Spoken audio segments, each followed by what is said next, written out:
Hello, welcome back to my channel. So today we're going to start a new series.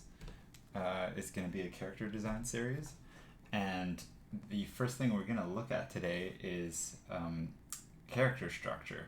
So basically the first step in designing a character, and I'm looking at this whole thing from a concept art point of view for stuff you do in the entertainment industry like video games or movies, that sort of thing.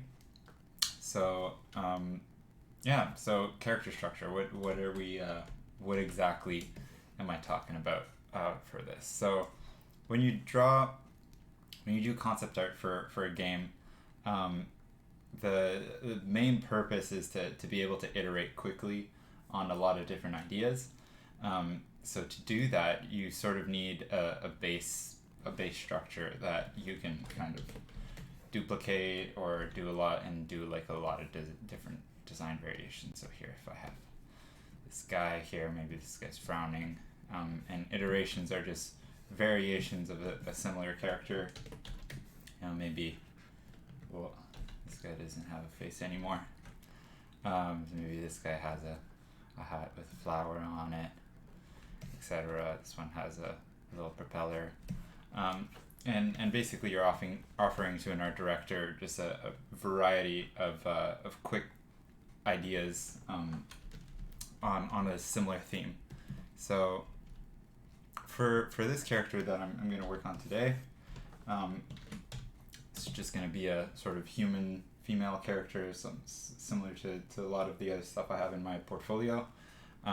So I'm going to do basically 3 or 4 poses, whatever I can fit on this page. And I'm going to use that as the sort of base structure of my character design. So this is basically just gesture drawing. This is something that is highly recommended to practice a lot of in your spare time. And I'm just kind of looking at basically the main structure gesture of a pose that I can work over to create an interesting design from. So I'll just take it one step at a time. I'll try to talk over basically the whole thing. I think this might take around. Try to go for at least a couple hours, maybe. It is difficult to talk and draw at the same time, so if I do go silent, well then that's just the way it is. Still getting used to this whole thing.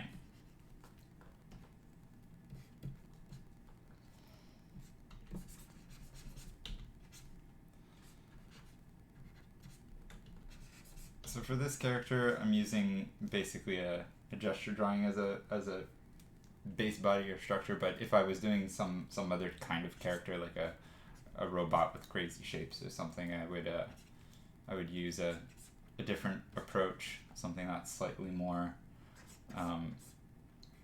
just attuned to the nature of the design. So if it was something really abstract, I would start with like an abstract shape. But humans have pretty predefined proportions, and so it just makes it easier to start with that. Instead of going straight into like costume design or something.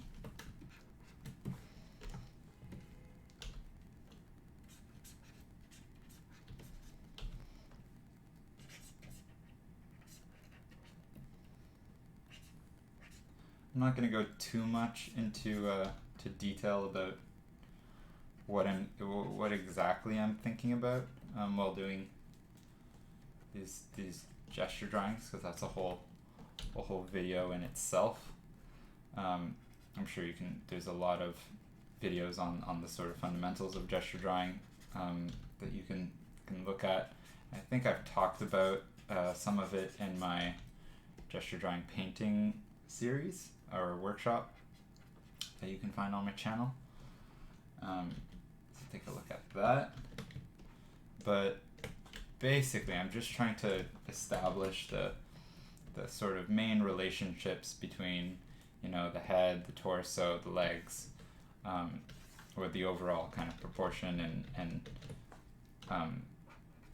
anatomy of the character is going to be. Trying to find some sort of aesthetically pleasing shapes in the silhouette and stuff. And balance. Because basically at this point the most important thing is to establish a nice base body basically to work on, because your design is only going to be as good as the structure on which it's built. Kind of like a house is only going to be as good as its foundation. So I'm going to turn this leg in a bit.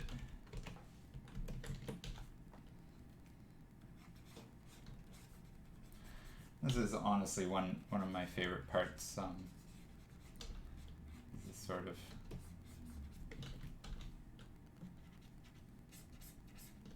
this stage. I'm a bit of an anatomy buff, and it's just the human bodies are a really cool thing to draw. A lot of cool shapes. I have this, okay, and I'm going to pull this leg out just a little bit. Get that sort of triangular stance extending out from the arm. So I have this sort of arms close to the body, and then get this sort of very strong stance. I'll even maybe flare.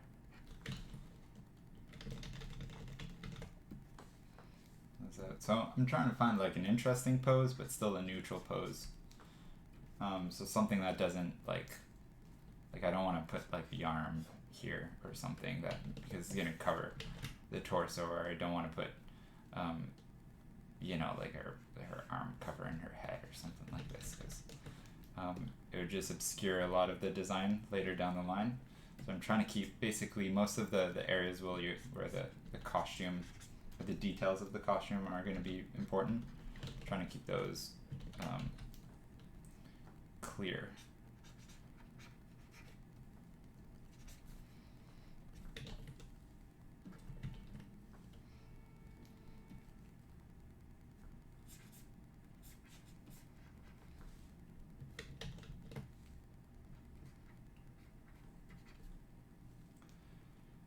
Okay, I'll come back. I'll sort of get to this stage, and then I'll come back and refine stuff. I'm just gonna sort of fill the page first, and then get back to sort of fleshing out these a little bit more. Just get this hand in. I'm not gonna get into face details yet. Actually starting this video, even if it was just, where are we at, 8 minutes ago, I was a little careless at the beginning. So try not to be as careless for my next one. Okay.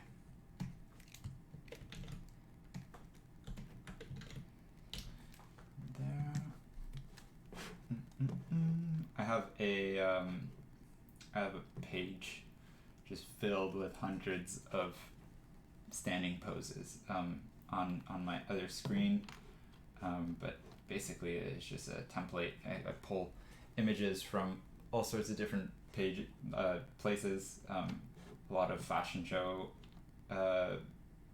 sort of footage is great to look at, because you have all the models will sort of, you know, if it's like a runway show, you have a whole bunch of walking poses, and then at the end of the runway you have 3 or 4 poses that they do, and then they turn around, so you have back views, and then they walk away, so you have back view walking poses. So it's just a great way to find a bunch of these more neutral, candid poses, instead of like really over the top pushed stuff that you'd find in like a fashion magazine, for instance. So I'm just kind of looking through some of these. Find something a little different. And even though the models are different, the basic structure of the human is the same. So I'm just gonna kind of refer to this first one. So trying to, all my landmarks here, I'll try to kind of extrapolate or pull horizontal lines from them, and to kind of have the same proportions on my page. And you could use like a 3D base model or something if you wanted, and tons of artists do, especially in the video game industry, where you have tight deadlines and stuff. It's sometimes just easier to be consistent when you have a 3D model base. But for most of the work that I do, a lot of the characters are very different from one another in this first kind of sketch stage.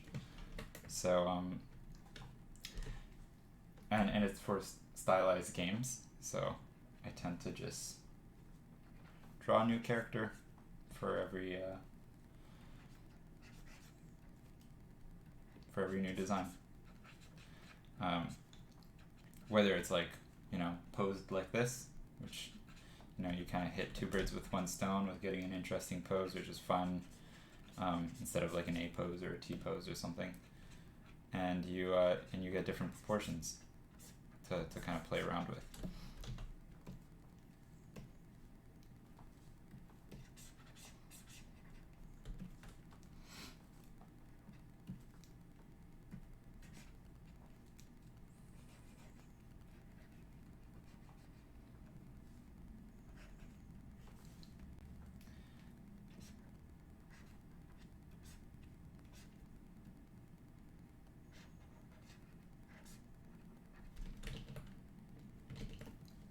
I'm thinking for most of these, sort of where I'm looking at the reference and kind of pulling an imaginary line from the collarbone, so the center of the collarbone down in between the legs, like a plumb line, and where it touches the ground, this basically tells me where the center of gravity, or like her weight, where that's dropping. And so a lot of the force is going through this leg, pushing this hip up, which is why her hip is kind of a contrapposto. So I want this line to be closer to this foot than this foot. So I know that her collarbone needs to be somewhere here. So if I kind of Cartesian map that, so pull a horizontal from there, I know her collarbone's there, and I can kind of erase this.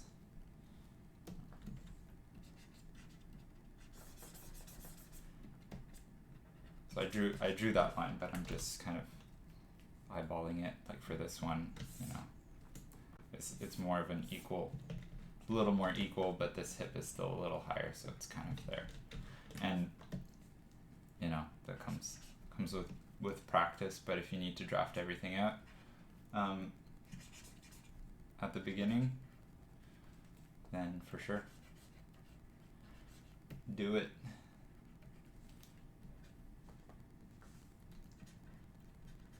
Here I'm figuring out where the shoulders are.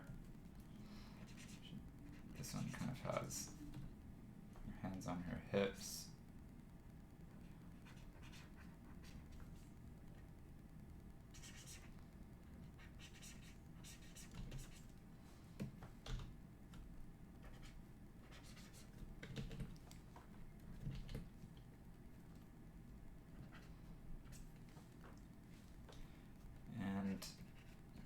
Another thing about this structure thing is I'm looking at 3-dimensional structure and 2-dimensional structure. And so what I mean by that is like what the proportions of the 3D shapes I'm creating are. So if, for example, if I have 2 cylinders that are stacked on top of each other. So I have a wide one and let's say a thin one. So I'm looking at this sort of like the relationship between these two shapes, but I'm also looking at the silhouette, which is the two-dimensional structure here, right? That's kind of the, if I were to draw this, just the 2D outline, it would be something like that. An unfortunate shaped choice, but whatever. So I'm looking at the contour as a two-dimensional shape, as well as the sort of like, you know, the 3D shape of the rib cage and the pelvis, and all those sort of internal three-dimensional shapes, because that's what I'm basically going to be overlaying the costume design on in step 2 over here. So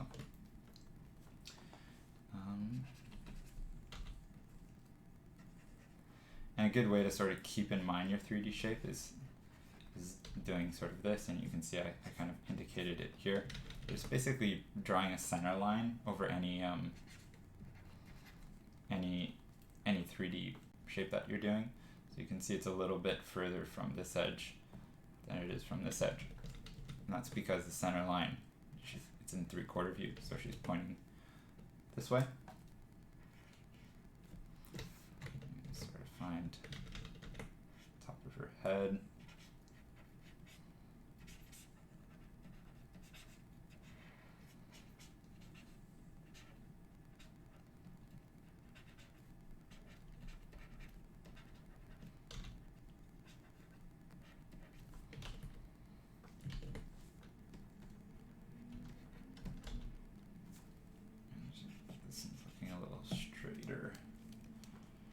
Straightforward.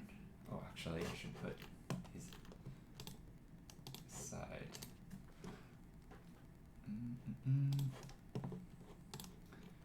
Just gonna copy these references over to another area on my PureRef file. Where was the other one? This one. Actually, while I'm at it, I'm gonna find a couple more.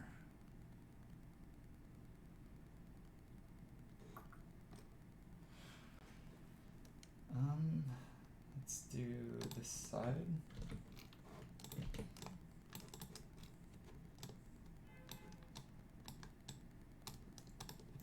So for poses, I'm just trying to find stuff that's not too exaggerated, and a bit of variety in, like, so on this one, this weight is a little bit on this side off center. On this one, it's all on this hip, so I'm gonna find something where she's leaning on the other hip. This is gonna make for a more interesting page with some pose variety. That's basically that.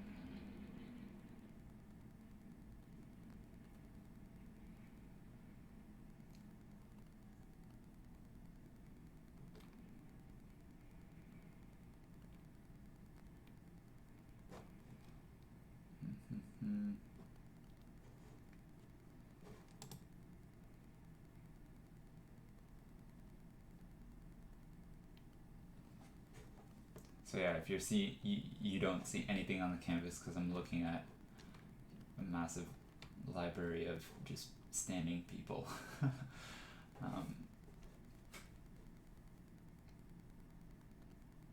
Okay, maybe.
This is also a nice way of kind of designing not only your character but also your presentation sheet.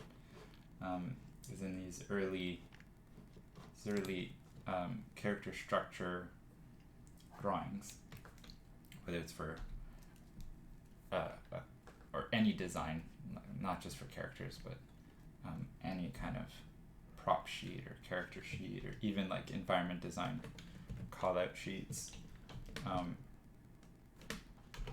If you have the basic structure, right, and you organize it on your sheet, you kind of look at like sort of the negative space and kind of design your presentation sheet in a way that's appealing. So if this is like your presentation sheet and you have like one character that's, you know, like this, the hands on the waist like that, and then you have another character here, maybe this character is like, I don't know, flying through the air, this, with a gun, this, and then you have another character, maybe looking the other way, like this, with their hands on their waist again. You sort of have an interesting dynamic between these three poses. You can kind of, like I'm already doing it, maybe you have a little call out here for the weapon that they're using, I don't know. But you know, doing these sort of early sketches like this and laying them out on the page allows you to figure this out really early, so that once you have all these drawings laid out, you don't end up with like an awkward sheet where, you know, you're trying to fit stuff on it and you get one character and maybe you have another one, or whatever. I'm just scribbling stuff. But let's say this one kind of looks like holding their junk. It's a cripple. Okay, maybe this one's leaning over like this with a tennis racket, and then let's say you have this character here, which has I don't know, is throwing a sidekick, right? And you just have basically a character that doesn't fit nicely on the page, and sometimes that happens when you have a formatted layout or something that you need to, and something just doesn't fit, and you're never going to fit these four characters on this page in a nice way, because this one is just an oddball. But you know, like I just rambled on about, doing this early structure stuff helps to figure that layout, because I know I'm gonna present my characters on this kind of sheet. All that said, let's move on to the third pose.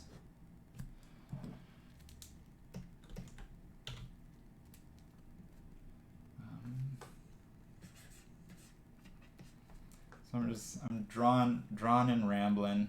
This is my kind of video. I'm not going to be edited or anything. I kind of draw long videos. And like this one, I'm starting with a different part of the body. The other one I started with one leg. This one I'm starting with the torso, which just maybe what is capturing my attention. But you know, it's all the same. You have to draw everything anyways, so as long as stuff is in the right place, it doesn't really matter to me.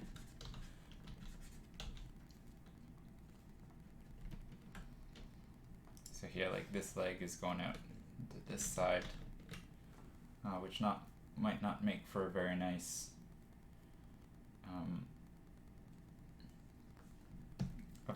organization, because there's going to be this bunch of negative space in here. Maybe I want that. I'll want that later. So for this one, basically the main thing of this gesture is both hips and shoulders are parallel.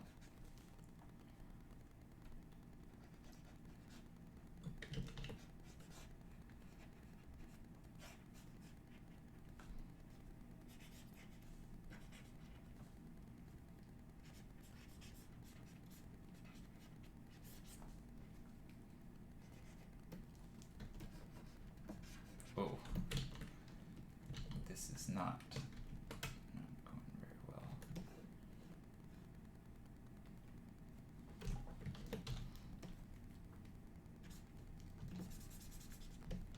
Okay, I'm gonna restart this one.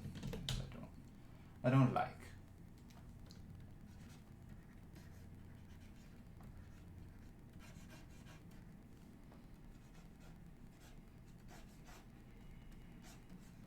I think I prefer starting with the hips because they're a more central anchor to the body than the torso or the rib cage.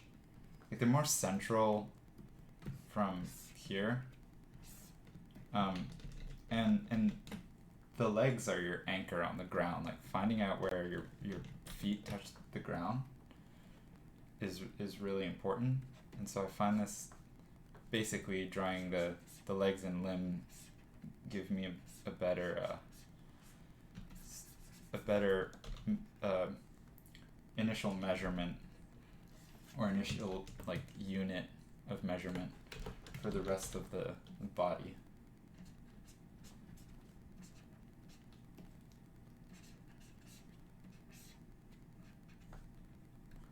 Because now I know, like here, basically I can just kind of double that height and I know where the head's supposed to be.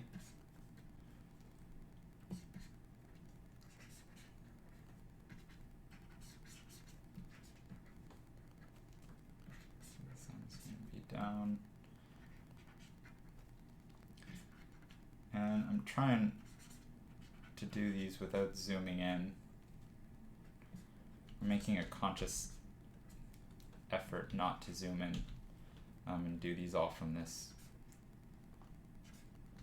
sort of distance, because zooming in always messes up the proportions. You don't have you can't sort of see your whole drawing and all the relationships you're creating at once. You're kind of looking only at an area. Like if I was trying to do this here, I don't know how long the legs are, so I could easily draw this arm like way too long in proportion to even at like this length, right? I can't see the whole thing. So just try to keep your distance. That's why I find often when I'm looking at people's work, you often see in early stages like a sort of thumbnail stage, and often the thumbnails read better and look cooler than the final design because they're drawing small, they get their proportions right and those shape design relationships right, where once they kind of scale up their gotta watch my hands, watch these how long these arms are getting. But yeah, once they move to the final polishing stages of the design, they sort of lose, literally lose sight of their initial proportions.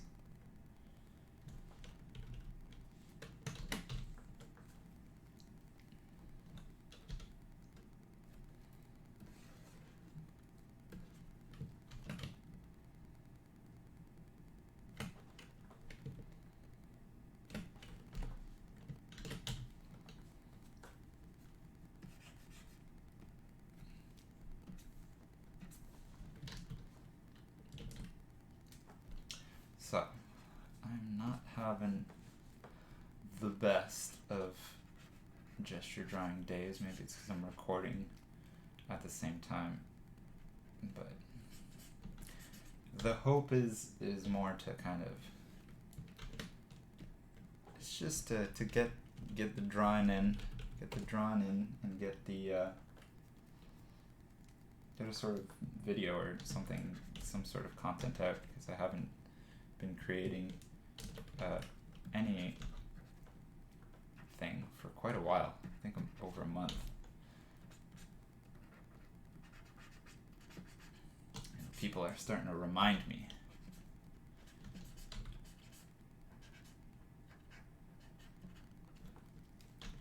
Okay. So this one, gonna double check that. Okay. I'm gonna make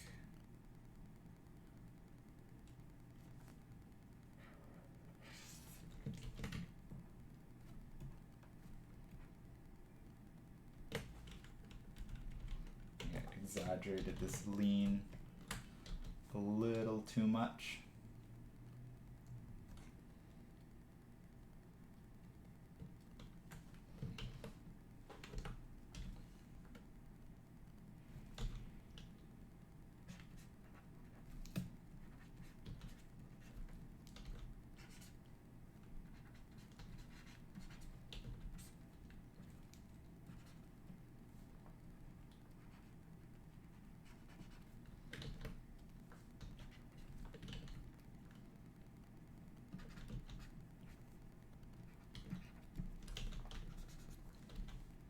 I'll see, these are very rough, but I'm kind of just establishing the main angle breaks and stuff in the silhouette. So when I do zoom in and kind of start to flesh out the secondary shapes and the more specific anatomy, then I have those angle breaks and those straight lines and corners to refer to. Okay,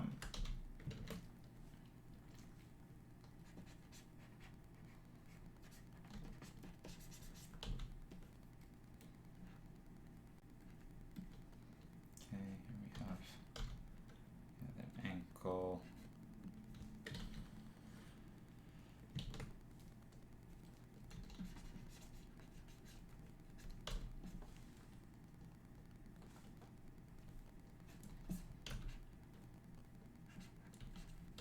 The references I'm using have mostly have like, they're wearing, I think, well, three of them have heels and one of them is just standing on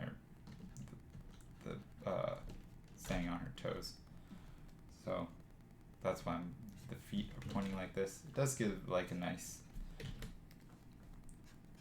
shape to the legs, which is why heels were invented, but I might change it to flats, like in the costume design part of this. You know, some small things like that, like the position of the feet, whether they're like flat or pointed, will just depend on the footwear.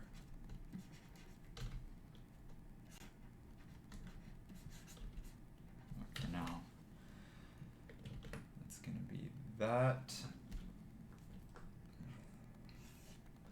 This one.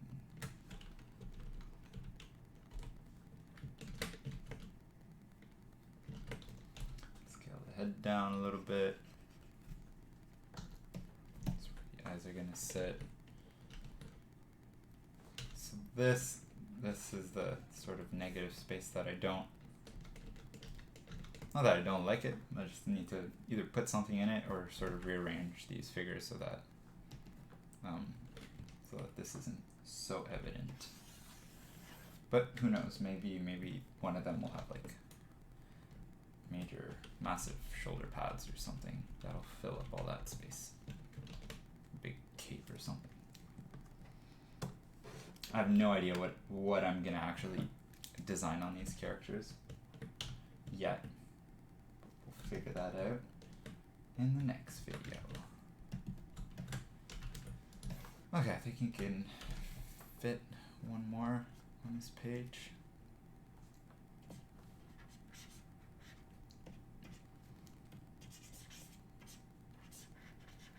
So this is going to be another contrapposto in sort of this realm. So leaning on the left, or her right, our left leg.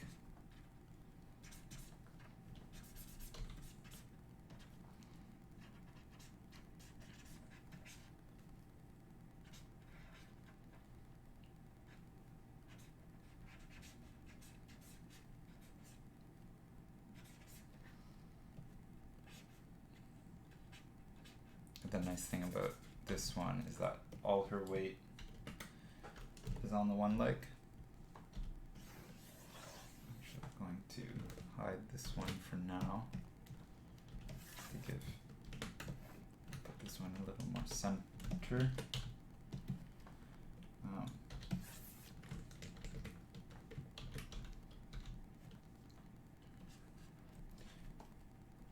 But this foot is actually kind of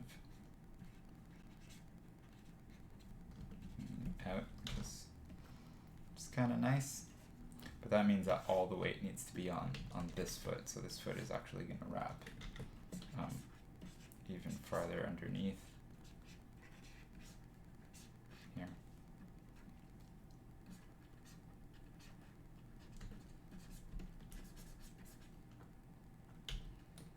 So that basically collarbone's going to be like there.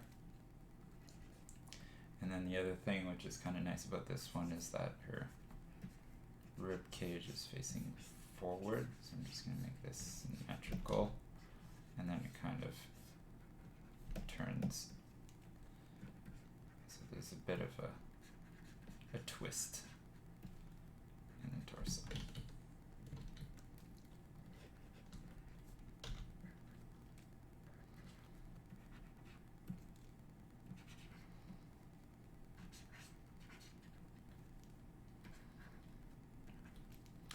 This one has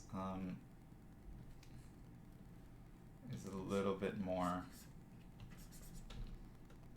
I'll make an exception. Arm is folded up.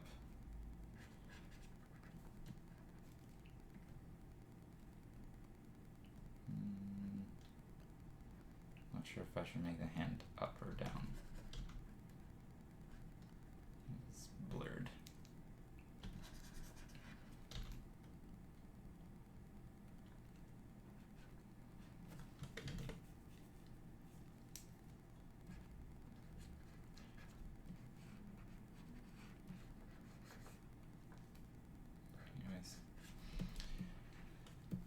So that's there, and then her head's a little bit tilted.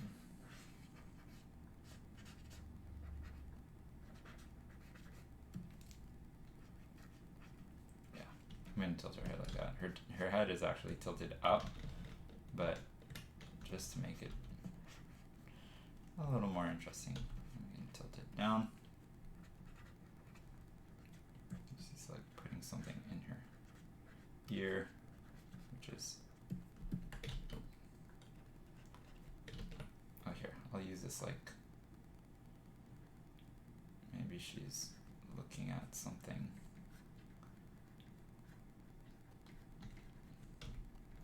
And putting like an earpiece or something. Maybe I'll go with the sci-fi.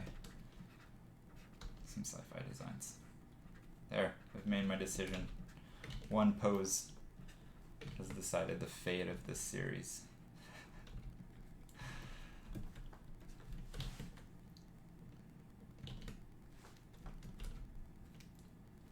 Okay, this is going to come in a little bit. I need to fix this.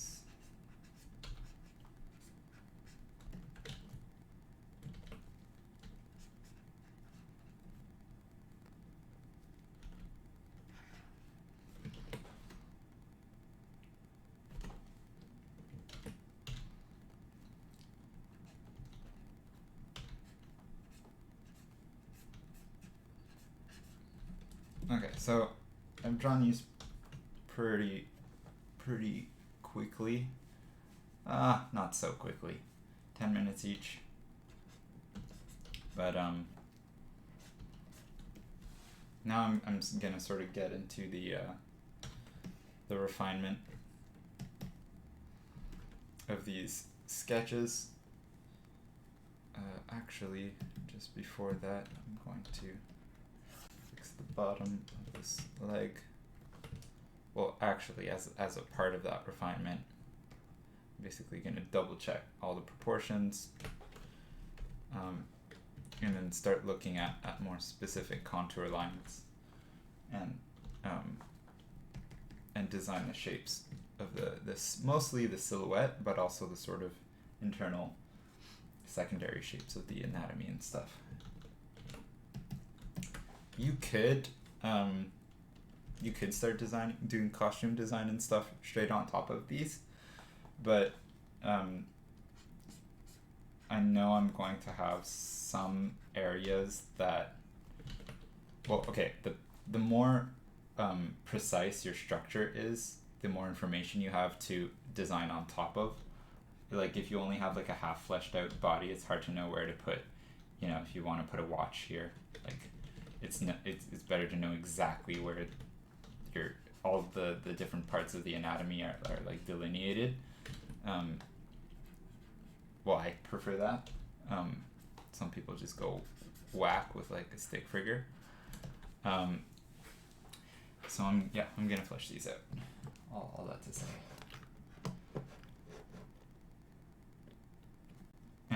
And for that, I'm also going to work a little bit on the portraits and stuff. So I'm just gonna hide that for now. Wait, maybe I'll stick it in just so that, there, okay, I'll just put it up higher.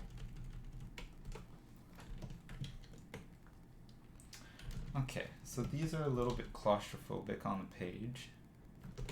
I like to give myself some breathing room around my drawings so that I can kind of judge each drawing a little bit better. Because negative space really does affect the way you judge proportions. Like if you haven't if you have a line like this, you might think that this is like wider or narrower than it actually is. It's kind of hard to explain, but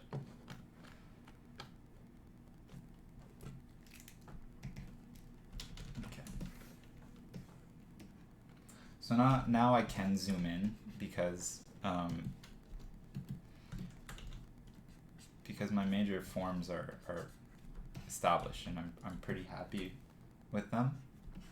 So, you know, if I had to move this arm like 3 inches down, then it would be a different story, but I'm just making some micro adjustments on this now. I'm also going to make my brush size a little bit smaller. So the brush I'm using, it's just a sort of modified version. I think this is like version 378 of this basically round brush with a little bit of noise on it. But I made it orange and I set it up here to multiply so that the more I draw, the darker it gets, but I'm still using this orange color. And this is just facilitating the process down the line when I go to render.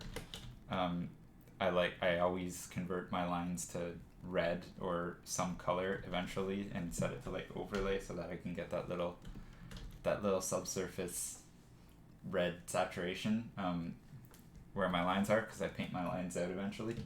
But this is just something I do for mostly the base body. When I do costume design and mechanical design, I just use this other one here, which is basically just black.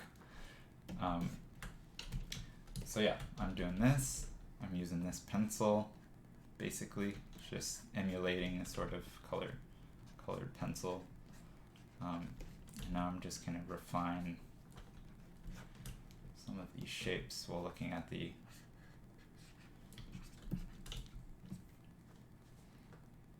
anatomy. And I'm sort of, I'm looking at my reference, but I'm also I'm looking at the shapes that I'm actually drawing and designing them. Because everything I'm putting on at the page now is going to show up in the final design. And I want that to be aesthetically pleasing. I mean, it might not all show up. So wait, let me rephrase that. It might show up. you know, because if I put like a strap or something on this, then, you know, or if I, you know, just put a shirt, then obviously these will change with like wrinkles and stuff. But in any case, I just want to make this as nice of a drawing as possible. At this point, I'm thinking a lot about shape. So shape being, you know, where flats, where corners, what this sort of form looks like, you know, overlaps, internal two-dimensional shapes. I'm thinking of anatomy. So, you know, having the shoulder here, you're gonna have part of the tricep kind of bulge up here. The bicep, you'll have some overlaps of the forearm muscles, which there's like 50 of them, so, and I don't know all their names. Oh, that's right, I don't have any undos. Still getting used to it. For 2022, I told myself I'd only use, I think, like 10 undos or something. Basically trying to draw more like I draw traditionally, be less forgiving. But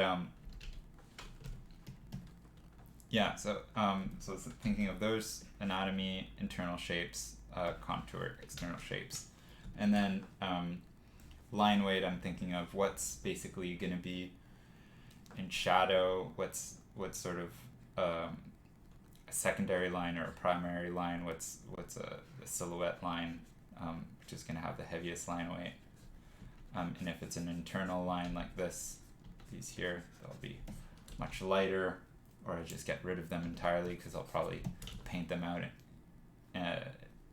anyways.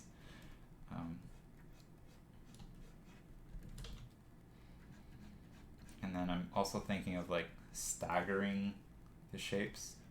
So instead of doing a perfect like bubble like this for muscles, this is just a diagram, I try to stagger them, so move them a little bit like this. And what that does is it kind of leads your eye down a little bit more instead of breaking it up horizontally. I'm thinking of that.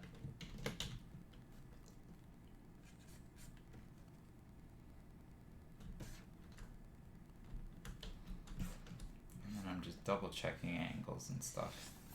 Never too late to make a correction.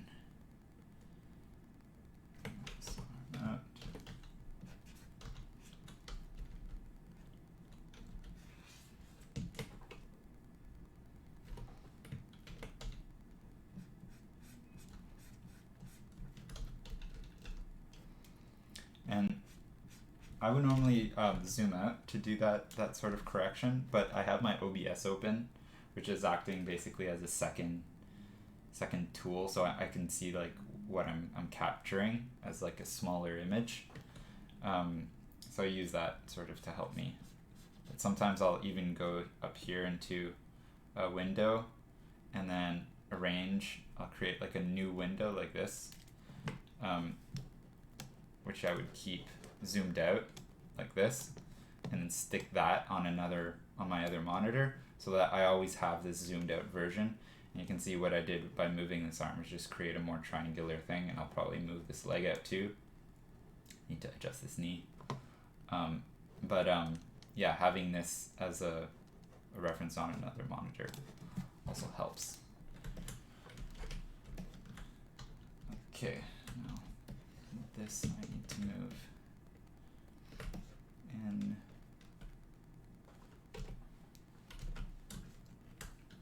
Yeah, okay, so I'm making some bigger changes. I'm just gonna zoom out for that.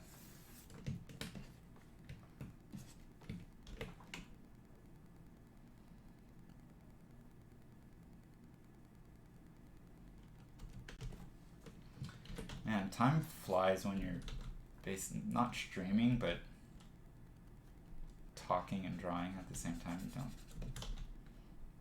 don't notice how quickly time escapes you.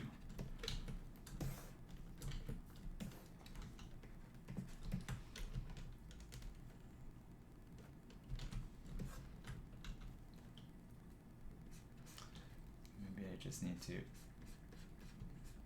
No, I can't. I can't really talk less and draw more.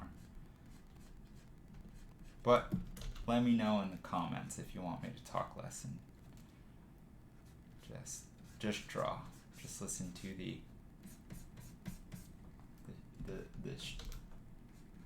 sound of my Wacom pen. I'm gonna exaggerate this little bump in the forearm. So there are some other, whatever, I'm not gonna get into that. I don't care what's happening in here.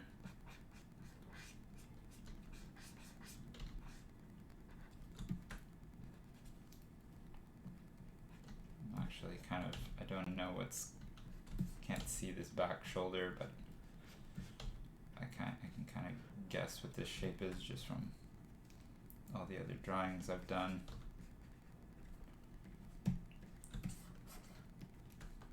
Okay, and then here, this is going to drop down. Okay, so rib cage, abdominal wall, and then the pelvis wraps back around the abdominal wall. So you get these sort of like that, and like that, but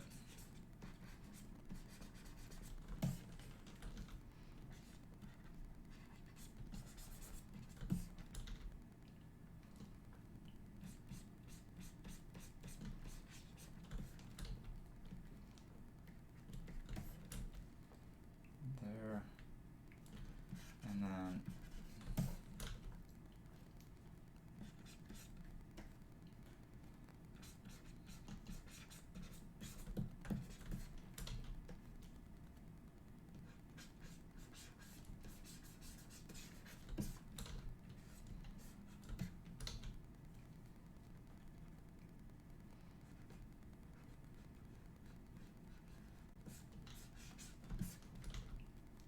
a lot of people might think this is an overkill to spend so much time on a basically like a naked body to start designing on top of, and you could, like I mentioned earlier, like you could use a 3D model, you could just use a photo, like and design on top of it, or photo bash on top of it, or whatever.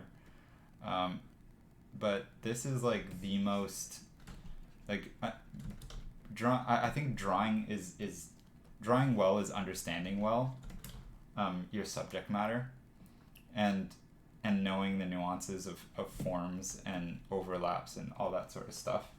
So if you can draw a base body well, like you'll understand all the shapes and contours, like you understand what the sort of shape of this muscle group is and how it inserts into the knee and stuff, by being able to draw like a leg properly, or being able to draw a torso and the overlaps of the contour lines and silhouette lines properly, or believably. Like, I mean, I wouldn't say these are the best in the world, and any like fine figured artist would just wreak havoc on my drawings, but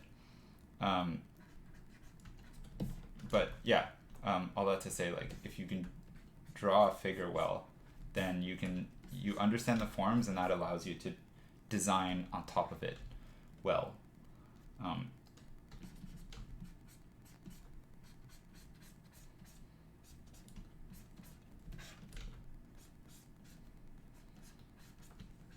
This is especially applicable to stylized concepts, because you're moving away from realism, and you're starting to idealize stuff. So you really need to design the shapes. And if you just kind of like start halfway down the line designing shapes, where you kind of use a photo as a base, and then you start like drawing on top of it, then you might have this like inconsistency in the style, but also just like in shape design and stuff, because photographs will come with their own language and their own anatomy and stuff, and you can find something that's like close to what you want, but I'm real picky about every line.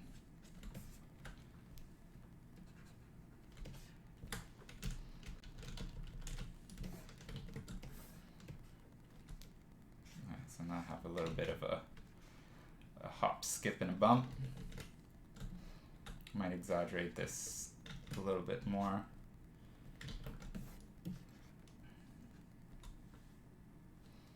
And I kind of mess that stagger up, so I'm just going to liquefy this.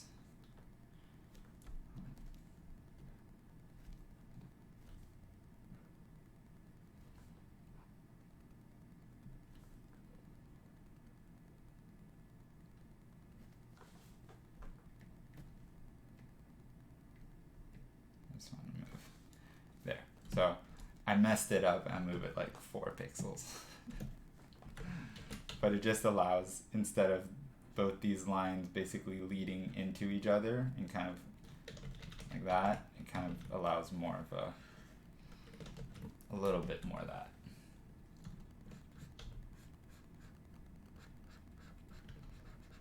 Turn that into a bit of a sharper corner. Like this photo has a round corner here, but make it a sharp corner. Because why not? It's a knee. A knee can have sharp corners. Make this a little sharper too.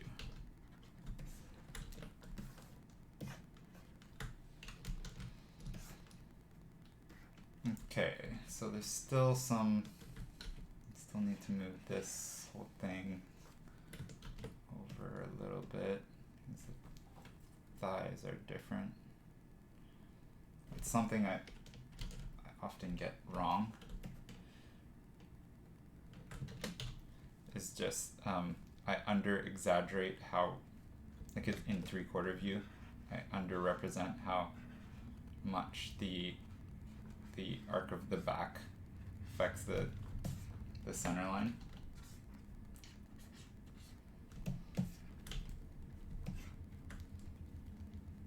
Okay, here.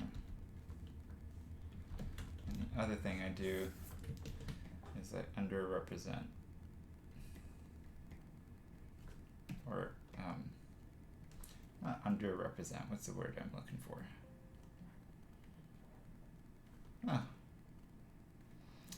I don't know, but the stagger between the thigh and the calf, like there's like a stepping that happens. It's shown really well by a lot of more stylized animators, but the legs sort of, why can't I see what I'm drawing? Up there. Okay, so the leg sort of has this very, if I exaggerate it, if the thigh's here, right, and then you have your knee bump, the calf sort of flares out the other way, and then there's this sort of, this kind of thing happening, and there's the back of the knee. And then you have the buttocks. That's your sort of hip bone. So there's this action going like this, and this sort of stepping that happens here. And I under exaggerate that. So what I would do is like, or what I often do, like even here from the side, is I kind of draw these stacked on top of each other, which is no good. It's no good. It's no fun.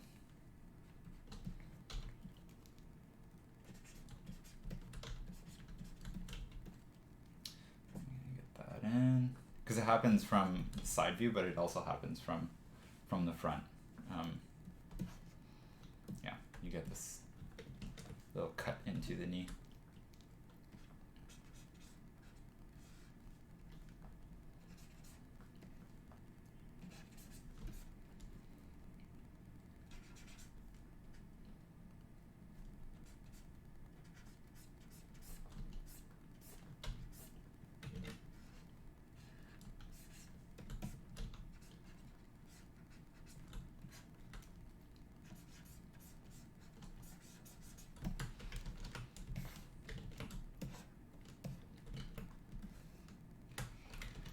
Okay, okay, now for the fun part, drawing hands.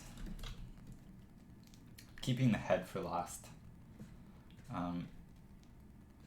Just because,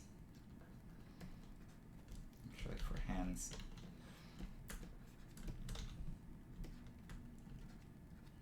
so what just came to mind is when you're drawing something for production, like draw it the same way you practice it. So if you do a bunch of hand studies, you'll get pretty good by the end. Like if you do a hand study session where you draw like 20 hands, by the end you'll figure out how to draw hands. Like you'll find a process that works for you.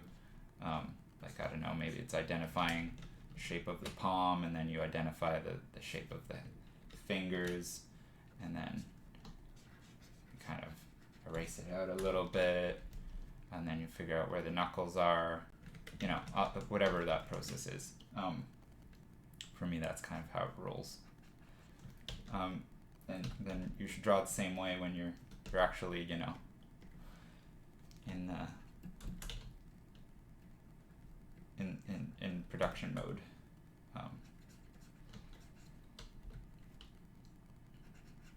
And not like do it differently because you feel rushed or something. That way, you sort of get the best every time, I think. Guess I'm change this. Also, hands always require a little bit of special attention, just because they're so gestural, and they attract a lot of attention. So I like to give a little bit more gesture into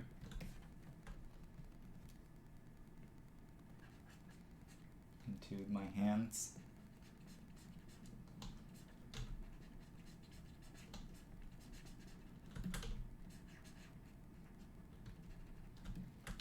A bump for the knuckle on the wrist.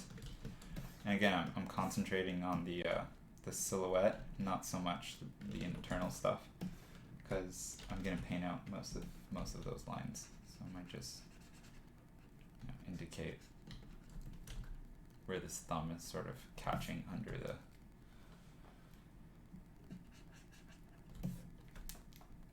index.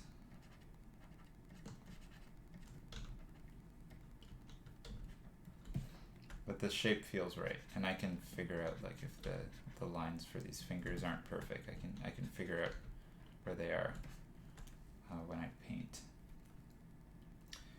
Now for this one, it's a little bit hidden. I'm gonna have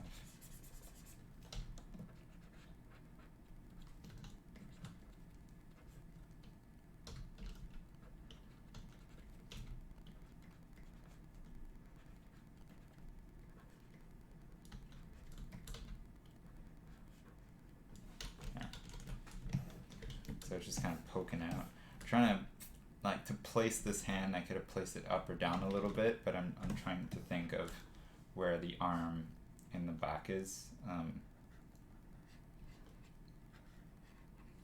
Like if I were to draw X-ray mode, it'd be something like that. Oh, no undos, no undos.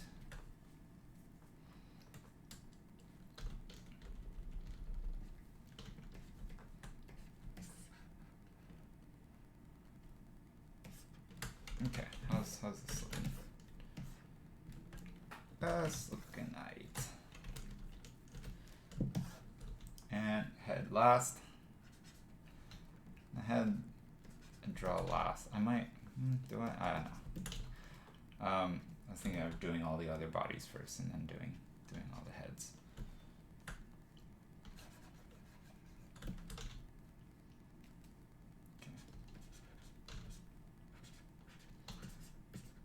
So I've settled on this method for drawing heads, which is to figure out the contour of the skull and the face first, and then figuring out the inside, so where all the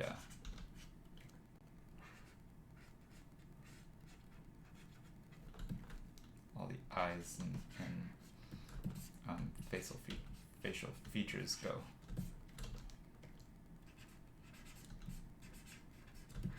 More or less. Just because I find it's easier to divide space than build out from the inside. Like I find it really hard to get it right.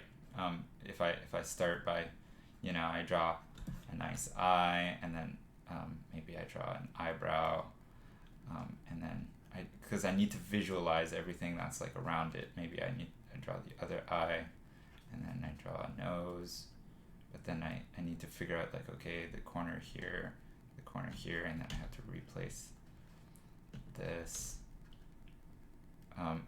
Like it's really, it's tricky. Like I can get it done, but it's more difficult to get. And figuring out like, okay, where does the head go? Like I could easily draw the head like this and it looks stupid, but if I get basically the shape of the head, it also prevents me from drawing like a face that's too small or something. Obviously, I rework the contour and stuff too, but basically now I can say, okay, that's the center line here. Eyes are going to be a little bit over center. I'm going to draw my brow ridge. Halfway down, it's going to be the nose, and then roughly 1/3 is going to be the center of the lips, and then if I take this proportion and go up, this is basically where the hairline goes. It's different for everybody. But okay, so now I have my structure. Now I mark. Basically, I use a shade of. I want to work toward the final details of the face slowly, and to help visualize where those are gonna land, I kind of shade in the mouth, the nose, and the eye sockets. And you can see already, like, it's easier to place a pupil in here than to place a pupil in blank space. And I'm kind of like painting and drawing at the same time at this stage. But now that I can see where stuff should go, it's like hard to see when nothing's on the page. But if I just have a little bit of value or something, then it's easier to judge. I'm gonna zoom in one step more.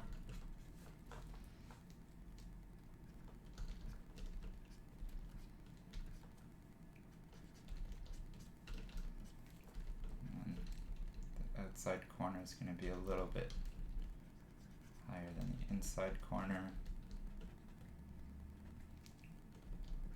Place those.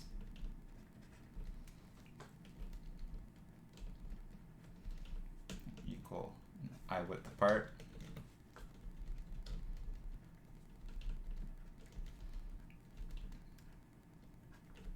I'll try to stick to pretty realistic proportions, but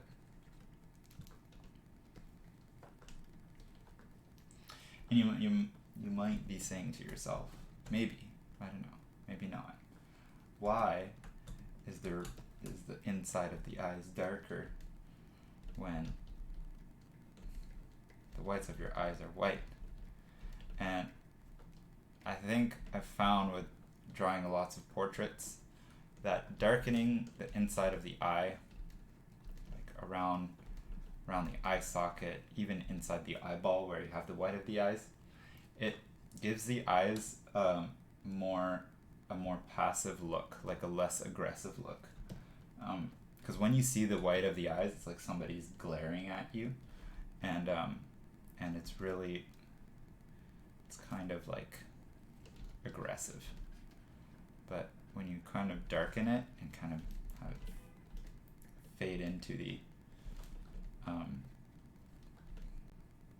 sort of pupil, it gives a really soft look to the eyes, which I like. It's like a bit kind of like sfumato, you know, so no hard edges in a portrait. At least that's the approach I try to go for. Only hard edges where you want to pull out really sharp details, like, because now if I go in here and I just add a little something like that, or even just a little highlight in the eye, it just makes it pop. But I won't jump too far ahead of myself. So now I'm thinking head's basically straightforward, like not facing the side. So I'm gonna keep the nose just a little bit off the center line. So I'm just gonna toss that over just there, kind of erasing my center line as I go. And then here I am going to keep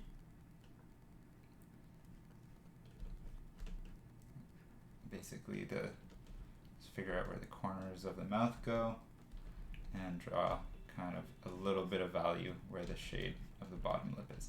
I'm trying to avoid drawing any lines that I'm going to be erasing out anyways. So if I'm drawing something, it's because it's going to affect the painting. So I'm drawing to paint. I'm not drawing for a final line art or something. At least for this body, I'm drawing to paint later. Costume design is going to be a little bit more of a line drawing because like the edges of there might be mechanical elements or something that need clearly defined edges. But for the body, I'm trying to keep it like I mentioned earlier, kind of like sfumato, no hard edges, and like lightly kind of glazing over everything.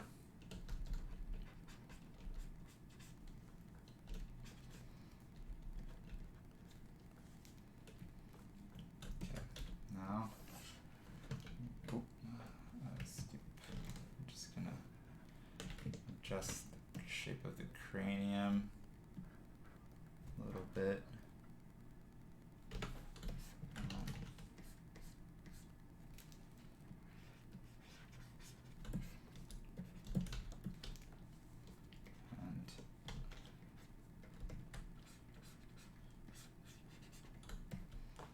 I don't know if I'll have time to do all 4 of these. Maybe it'll be just an extra long video because I just want to get this done. And it's still pretty early.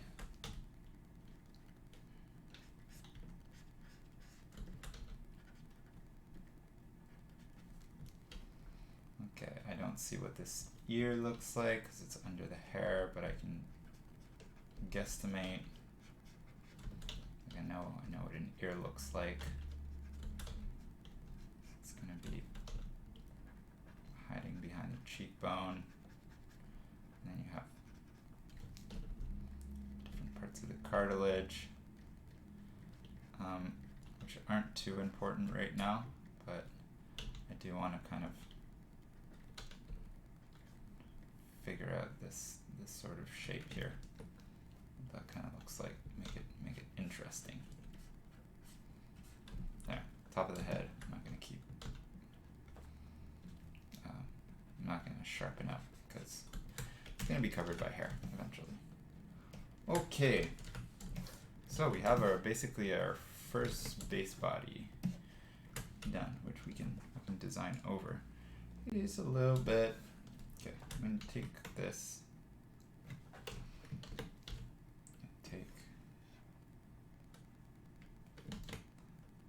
maybe just this part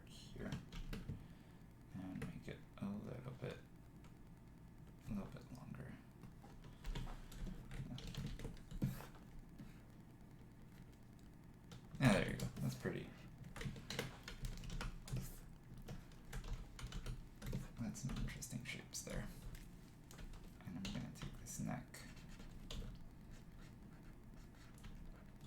I'm gonna come back to this drawing after the other ones.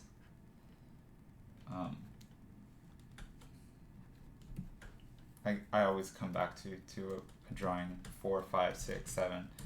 You know, how many ever times it takes to get right, make tiny little adjustments. But I'm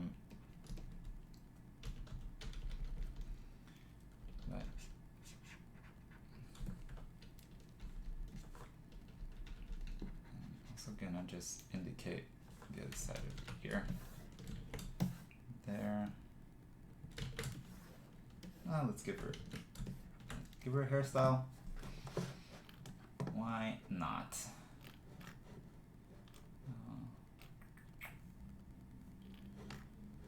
You can always change it later. Okay, let's do like a. This I would normally include in the costume design part of it. That's just for putting something early on in here. Switch it up a little bit. Give her like a messy bun.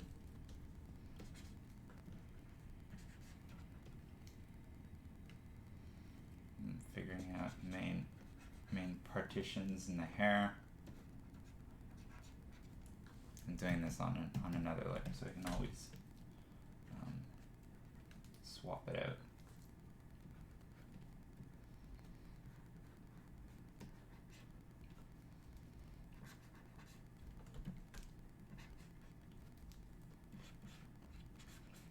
So for hair, I try to stay looser than I would for any other part of the drawing. Just because hair is random and it makes it more interesting when it's a little bit chaotic, a little bit dynamic.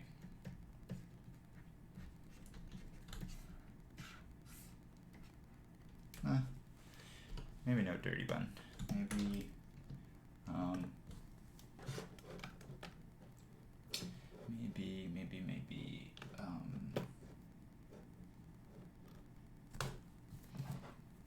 equal part.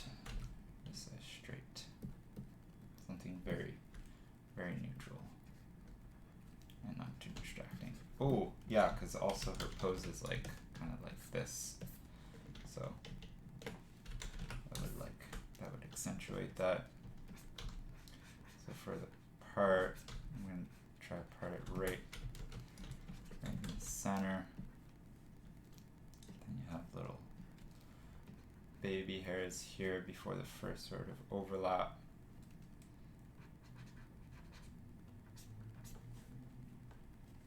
And then here.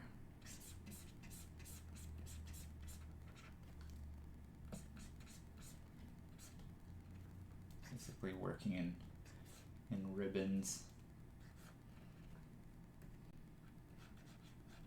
I'm going to keep all this behind her shoulders so that it doesn't affect too much of the design on the body. I mean, I'll have a little bit of like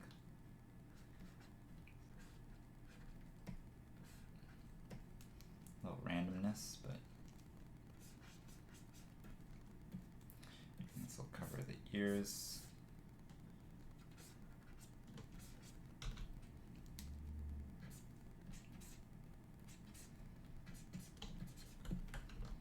So the hair is going to come off the skull because you have further back you go, the more it piles up, basically. Like hair has thickness to it.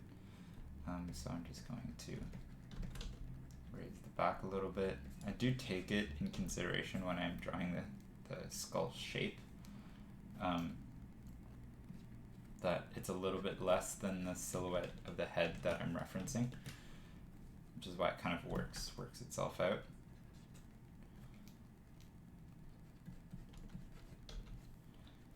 And then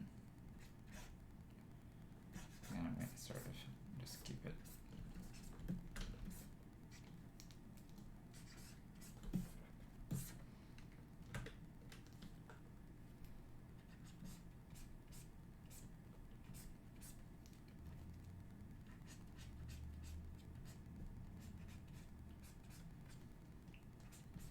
A little fast, a little looser, or keeping more internal lines and stuff.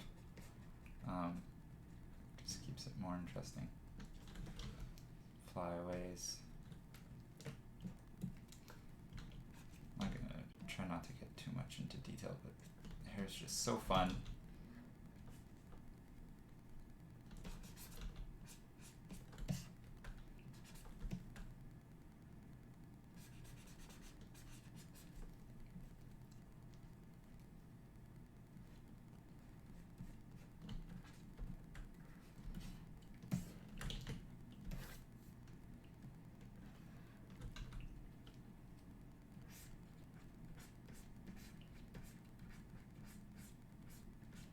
Like using these kind of curved triangle shapes for hair. I kind of take it from comic books. It's a nice stylization of hair tips. And then, yeah, okay.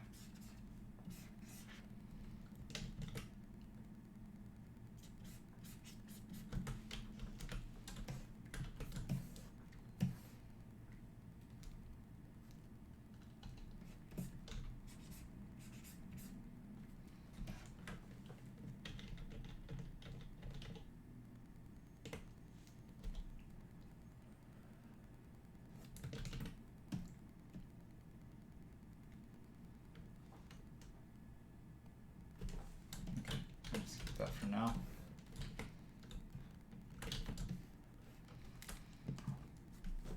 Okay, on to the second one.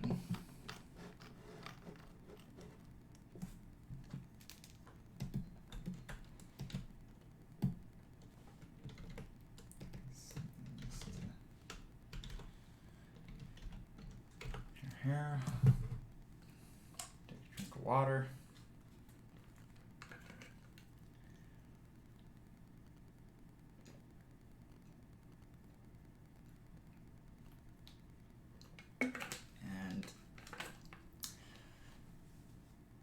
Stretch a little bit. Okay. 3 second stretch. Good enough, right?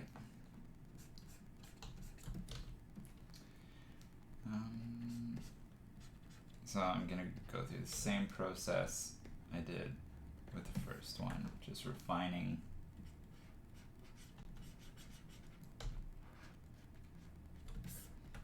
contours.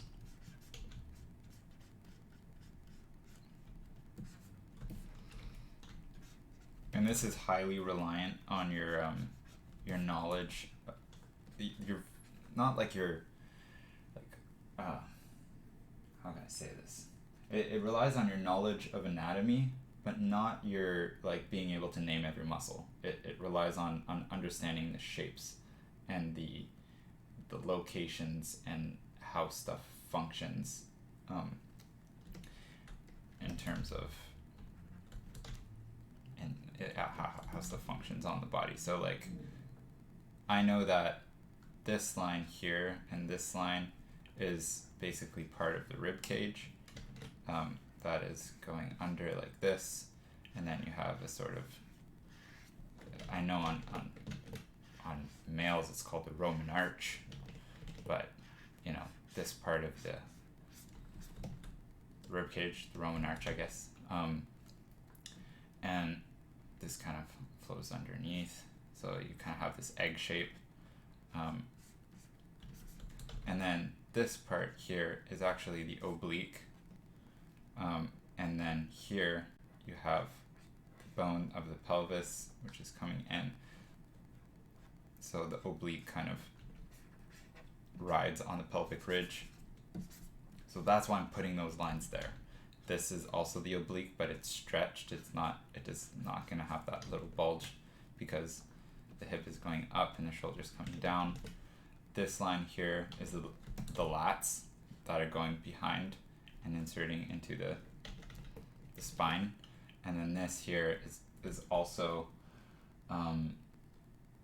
there's a lot of, I'm not sure exactly which muscle it is, but it's either like part of the lats as well, that's sort of touching the bone, or it's like the teres major or minor or something. But yeah, it's a muscle that's extending from inside here. Then you have kind of the pec, you have the bicep that's going underneath.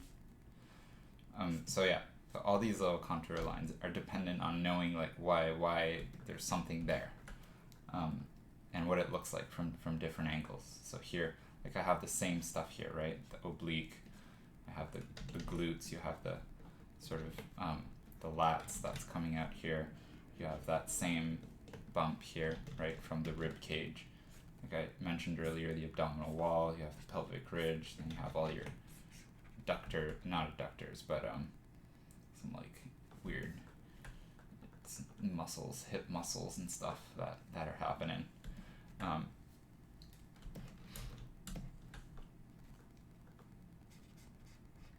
So that's why doing more focused anatomy studies will make this stuff way easier. Because when you look at your reference, you'll understand what you see. It's hard to create something that looks believable if you don't know what making something believable, like what believability is, like what's real.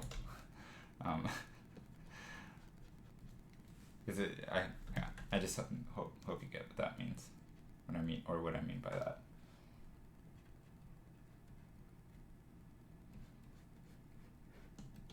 Especially if you're doing this from memory, like if you're sometimes you can't find the perfect reference, like I was drawing the ear here or the back of the shoulder, or this back shoulder here. It's hidden under hair in my reference, so to get this to be believable, instead of just drawing like a round circle or something, I need to know that like the clavicle will point out here and know this sort of shape of the shoulder, and know that the traps kind of lead up into the neck. So it helps when you're drawing from imagination, or when you're building stuff from imagination. And the more photo studies and stuff you do, the more familiar you become with all those shapes. I think it was who was it? I think it was like Rembrandt or something. But some famous artist was like, just draw the longest line you can remember.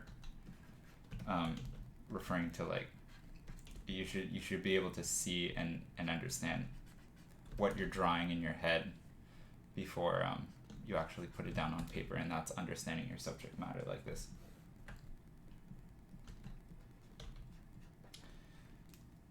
Some valuable tips from the greats.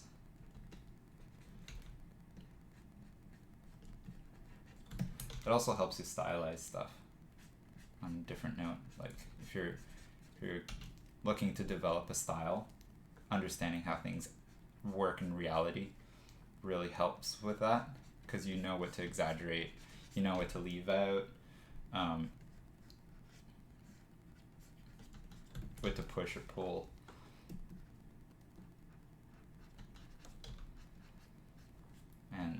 And in my case, I try to figure out what I really like to deal with, like edges and hard versus soft shapes and hard versus soft angles. So sometimes I'll make an angle pointier or less pointy depending on what I want to get from it. If I want it to make it look bony, or bony, or if I want to draw attention to it, I'll make it sharper and more angular. And if I want it to kind of fall back and not draw attention to itself, I'll make it a little softer.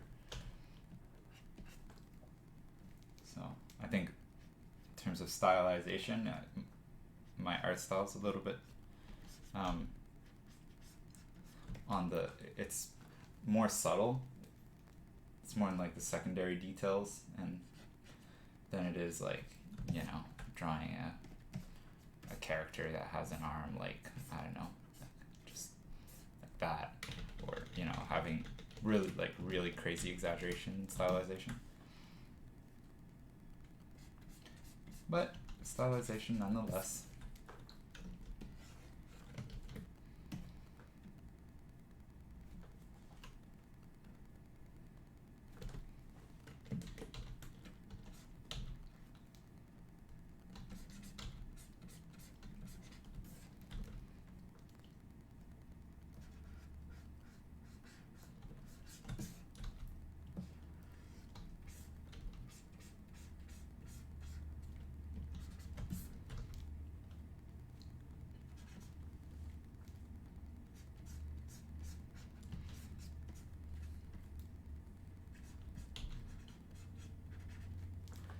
I should probably get to doing these as live streams. Just as a side note. And I'm really thinking really hard about it. Because I am kind of talking to myself, which I'm fine with doing. There's a little less pressure, but I should get to live streaming. So let me know if you'd like that. I could try doing it a couple times a week. The only thing is, like, I can't do this full time, because I do work in a studio full time. So I would be doing this, like, you know, from in the evenings, and drawing 12 hours a day is not, you know, always ideal. I do need a break sometimes. You know, even if it's just to talk to people, call my mom.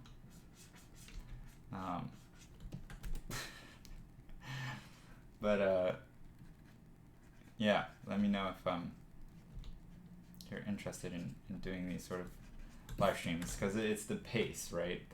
I'm doing this at live stream pace anyways.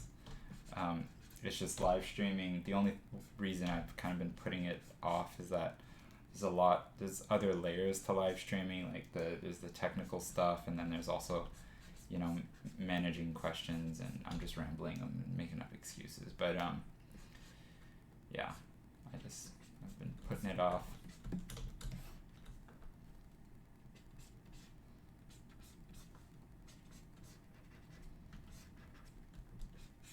It's like an interesting relationship that develops with when you're an artist, and your work starts to get a little more known. At least the relationship you have with your art, but also with, like, social media and stuff. It's nice, but it's also more pressure, and there's a lot of other factors, like people messaging you like crazy to post more content or whatever. You know, you just have more eyes on you, and sometimes you just want to ignore it and get away from it, or not deal directly with it, which might also be why I've been putting off live streaming. I'm just slightly scared of people, but that's okay. I can get over that. Maybe I'll set myself a goal to live stream. Oh dear! If I say something now, it's gonna, people are gonna. See, this is what happens if I give a date now. People are gonna remind me about a commitment that I made while rambling.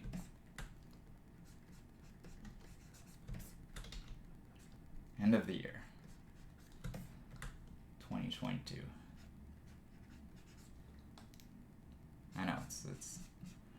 it's far, but a lot can happen.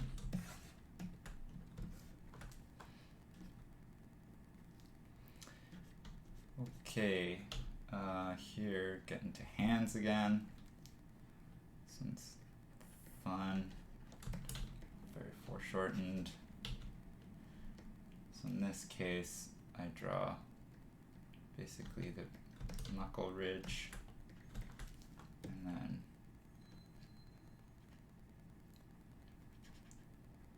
I have one finger, and then I'm going to do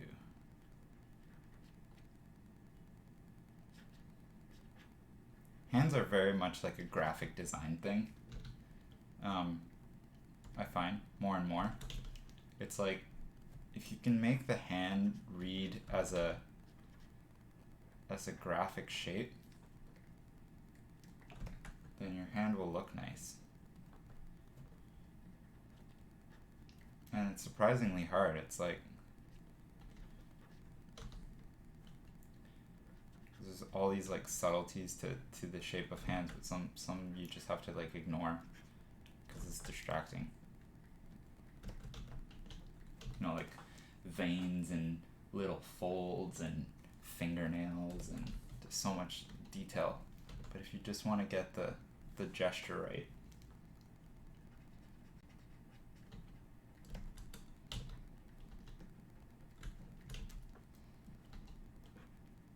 okay, and here this one.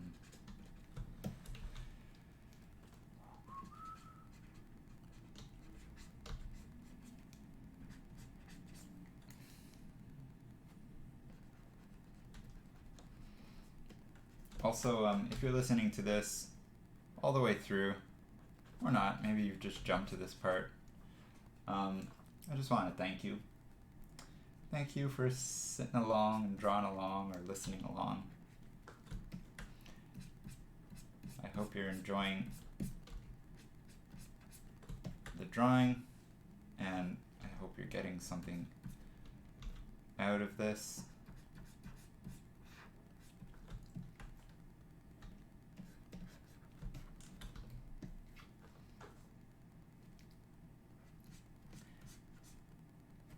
There's a lot of great content out there, educational content from all sorts of great artists. So thanks for picking my channel, picking this video, and listening through. I hope I can, just give an opinion, even if it's a drop in the sea.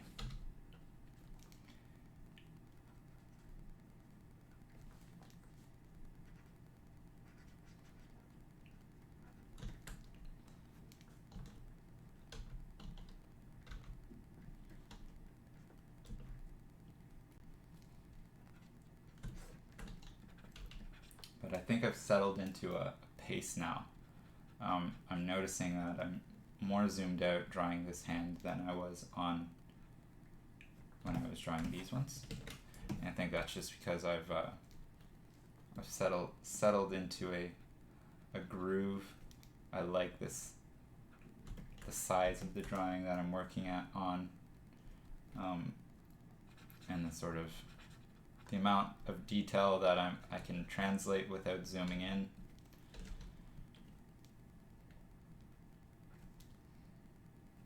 Those are all things that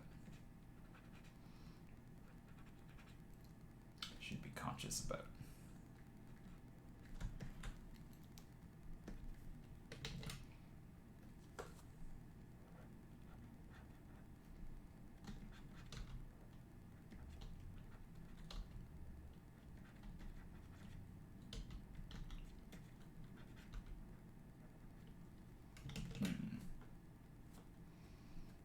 Tricky. So the angle, like in the image, it's super subtle. It's like this, the thumb wrapping around the waist, and the waist kind of comes in like this. There's a little bit of a, oh, there you go. Okay, that works. Yeah. It's kind of, but I don't know. I find it's a little weird. But I guess it makes it feel like that the hand's pushing into the waist more.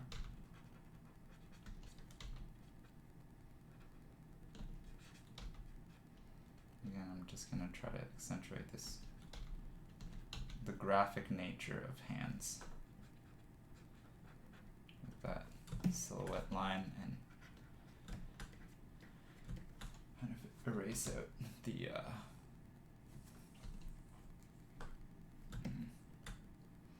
okay, so I need to figure this out, and this isn't quite right.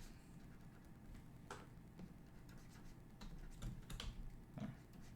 Simplify that and simplify this.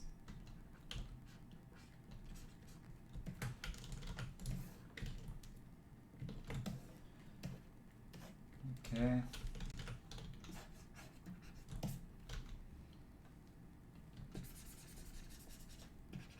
don't like all these.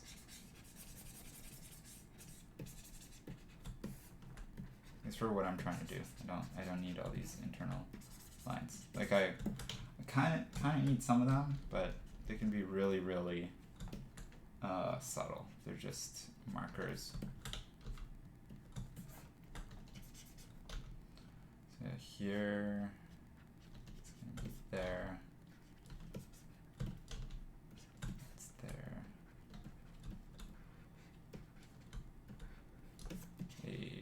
Oh, I haven't done these feet.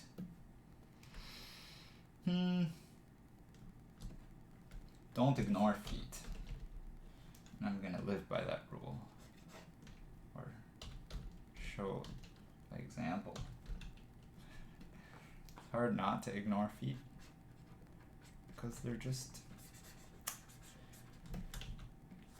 they're just out of the way a little bit, and but you know what? Doing a good, or representing, drawing a nice foot shape at least can add a lot. So I'm just simplifying. I'm not even gonna draw toes or anything, because they're gonna probably be wearing boots or something, but I'm still gonna draw a nice shape just to get it done. I'm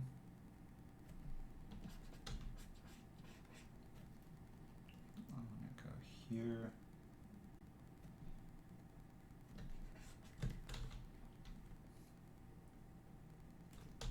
I guess like this one is kind of, okay, I'm just gonna simplify it to this and this.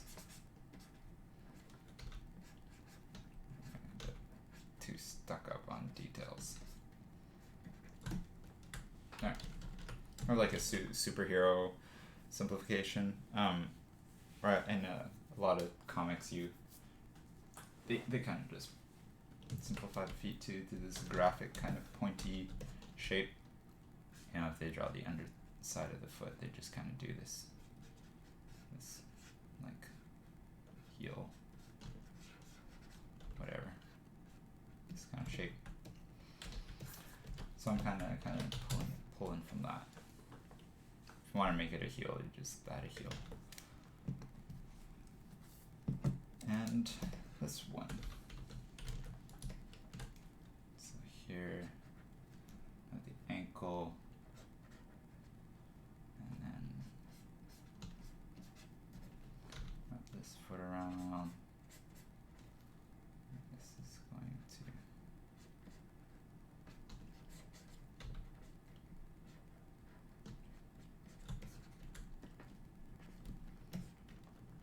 like, if I wanted to drop toes, basically, you just break that line and break this line, and then you kind of add 1, 2, 3, 4. Make sure you have your right amount of toes, and then 5. But, oh crap, no, I don't have any undos. And I just need to redraw that. So I don't want toes.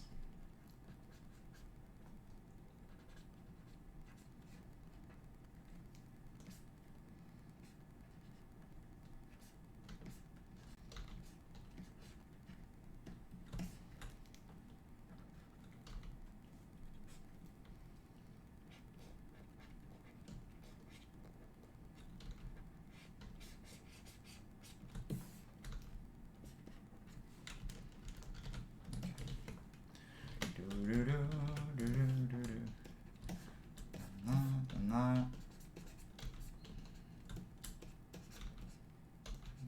this part out.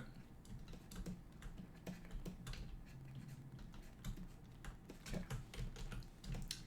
Head.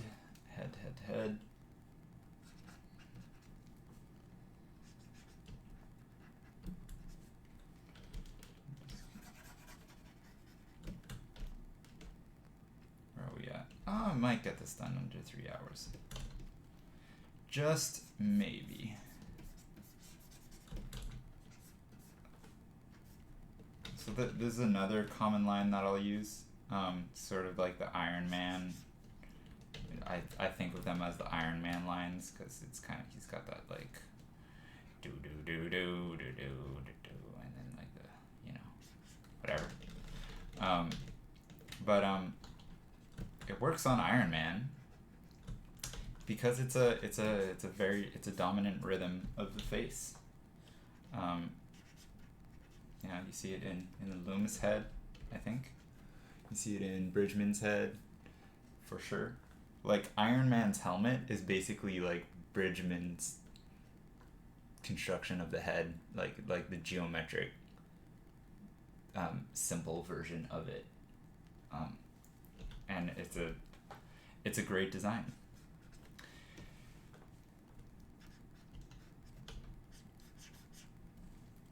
For that reason. Okay, again, eyes are gonna be just about half because this head's tilted down a little bit.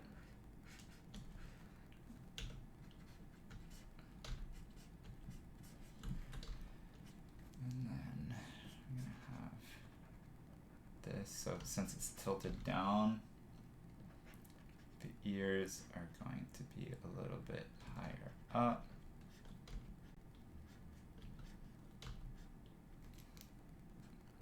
So higher up meaning if the nose is here, they're gonna be, so instead of there, they're gonna be there. Like that's what not like up here.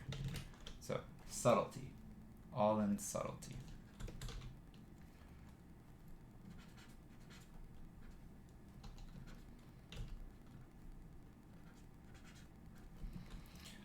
Another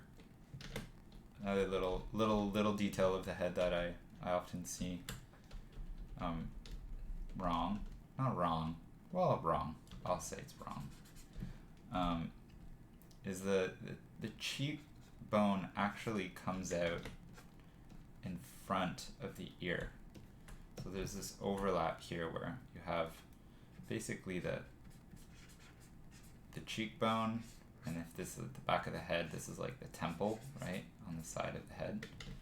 And then the ear kind of slots in behind it, behind the cheekbone and the jaw here. You see it, even with this ugly sketch, it still reads. So the sort of the earlobe and the jaw are kind of like one continuous flow. But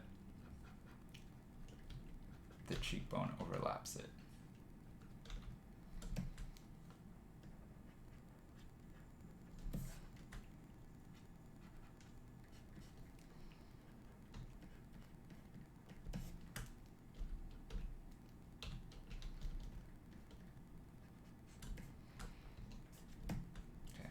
Very, very stern. Let's make that a little bit softer. Don't really care too much about making that a super pretty line.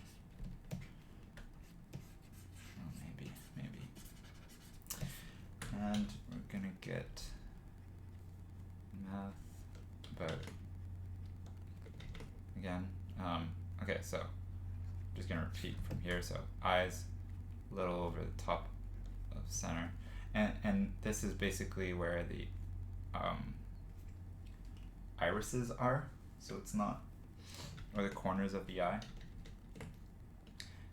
Then the brow ridge is going to be a little bit higher, so you can draw that with an arch. These are the Iron Man lines, which basically describe the cheekbone. Then you have halfway down between the eyes and the nose, so that's the base of the nose. Since the head's tilted down, you're going to sort of get the shape here with the nose, where the sort of nose is kind of pointing down just a little bit. And then you have 1/3 down is the center of the mouth.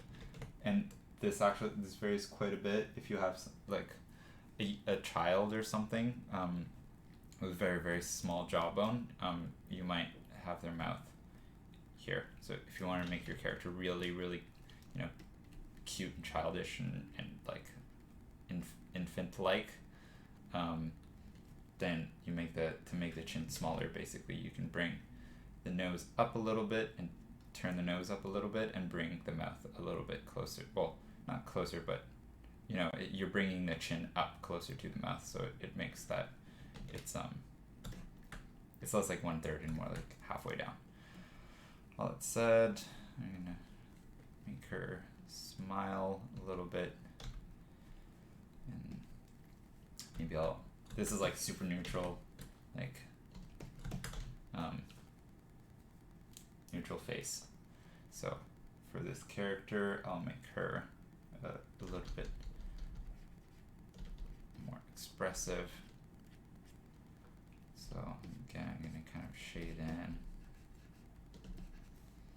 this. I mean, I've already basically drawn the mouth and stuff, but here I'm gonna go with a sort of how to describe squinting slightly, with maybe like a raised eyebrow or something. So it'll be like this is squinting slightly, but you'll see if I raise one eyebrow, it really changes the expression. And because she's looking down, the bottom of the eye is going to be a little bit more rounded.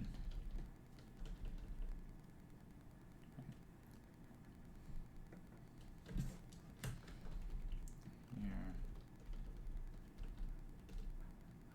and here. I like to kind of exaggerate that crease under the eye. Not like, they're kind of like the bags under your eyes, but I find that, I don't know, I like the aesthetic of it. Adds a little bit of realism.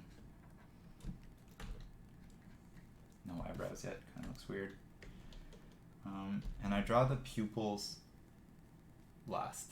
Iris's pupils last. So this is gonna have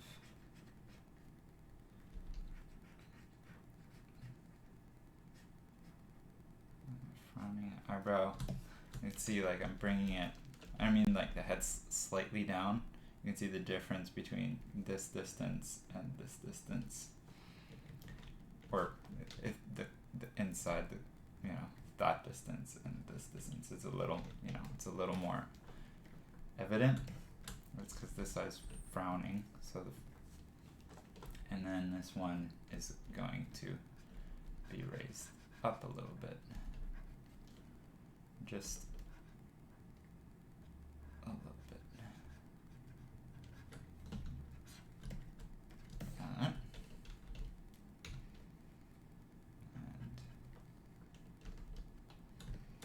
so I still want to make this the same character. I'm kind of going with similar shapes in terms of facial features, which is like easier said than done. Because really, small subtleties in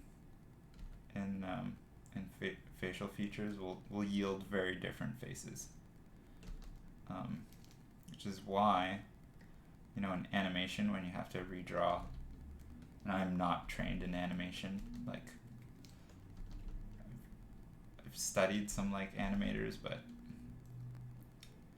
to, like, yield, okay, that's not the right place. But to get the same face out of oh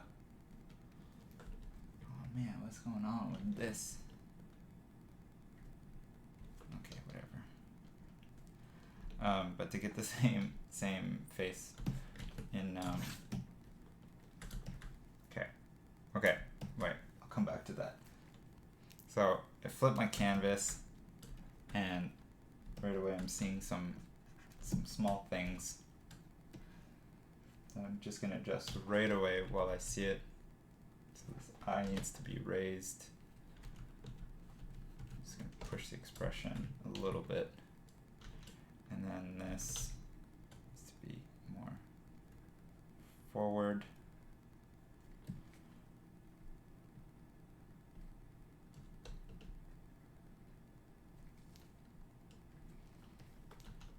Hopefully that's fixed it. I'm gonna make this less angry and more just like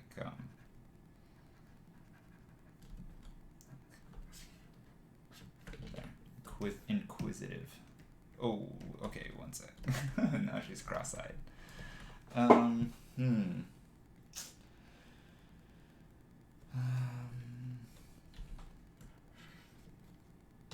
It's like really small changes. Okay, maybe that's it. I'm just gonna erase this and just toss this eye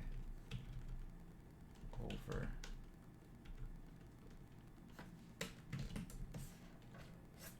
Okay, and then this is trial and error, but this is the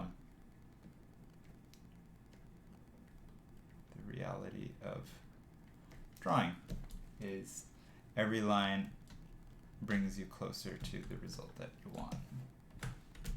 Okay. A little wonky, but just keep working at it.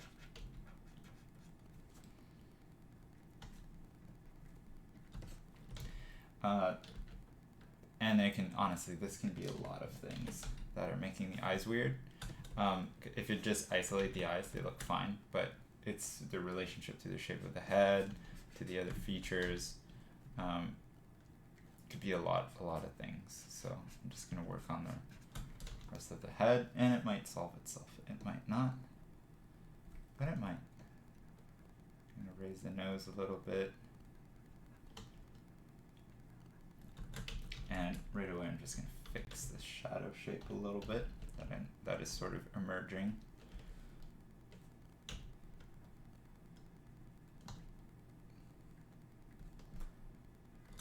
Again, I'm drawing to paint. So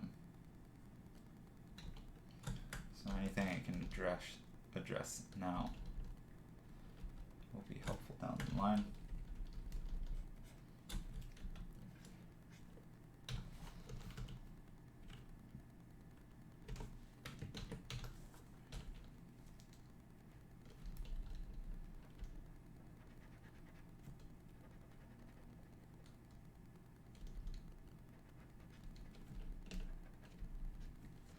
And look, I'll be the first to say that I do have a little bit of same face syndrome.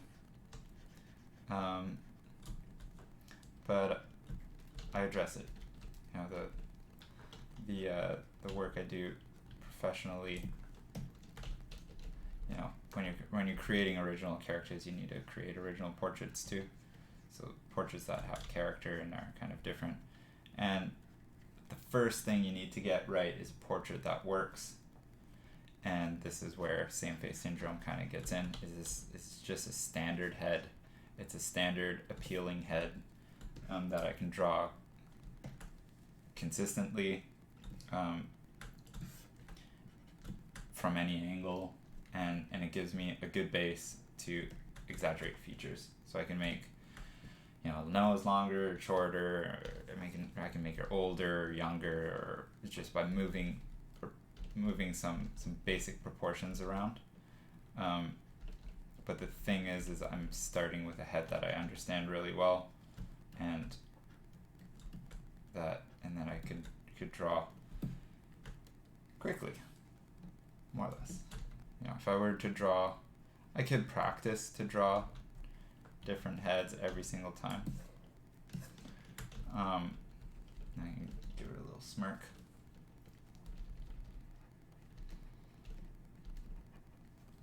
But, you know, I'm lazy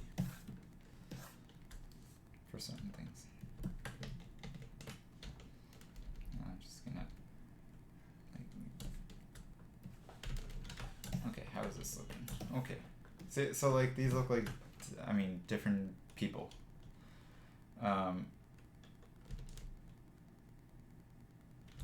For a lot of different reasons, but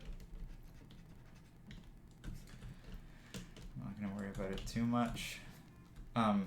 One thing about making characters that you can draw repeatedly is giving them really defined features. So if, for example, if I were to give this character some rings and a beauty mark or something, and I gave this character some rings and a beauty mark, like you make that association right away. And the more of those defining features you have, the better, and the more forgiving your portrait is. But those defining features, they need to be part of the main. Like, it needs to be like small nose, I don't know, big lips, maybe she has like crazy eyeliner or something. This like square eyebrow. So see, I don't have these kind of square eyebrows. And you kind of, it's really good to practice likenesses, like when you do portraiture, is to just figure out what the defining features of your subject is, and it'll allow you to design characters that have defining features and are more like recognizable and individual and repeatable. Anyways, well, that's it. This is pretty basic, like not very interesting portrait. Like, it works, but it's not like,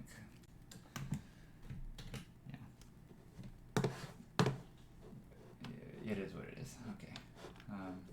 Next one.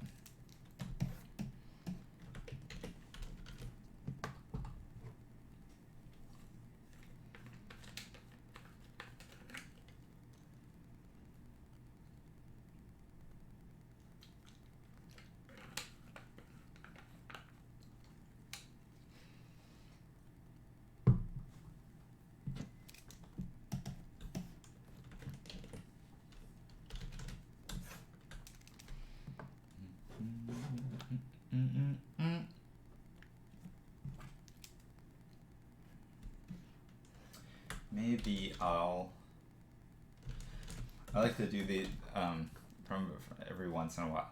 I like to kind of not tell a story, but add these little clever details on the page. So, okay, so this character is looking here. Okay, I'll do this one first. So I'm just gonna change where she's looking to look at the character beside her. Ooh, ghosty. So maybe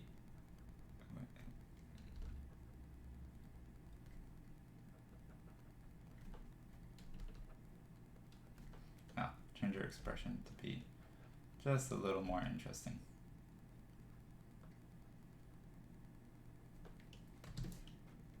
And I'll give her the tiniest smirk.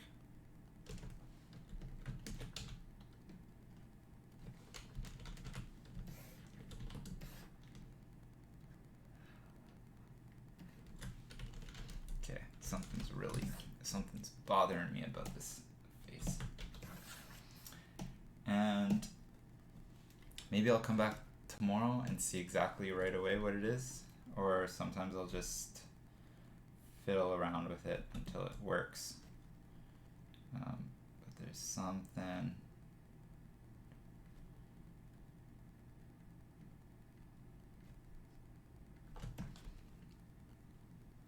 Something that I don't like, and probably the more that I try to figure it out, the more I'm gonna just screw it up.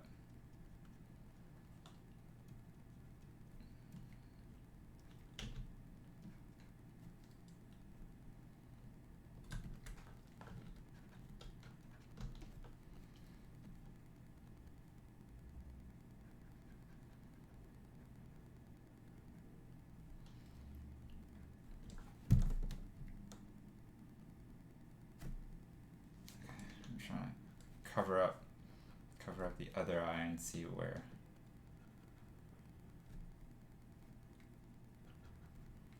stuff goes. Oh, bother.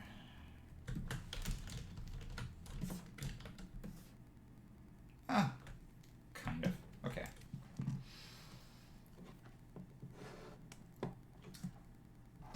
Right, moving on to the next one. Nope. Nope.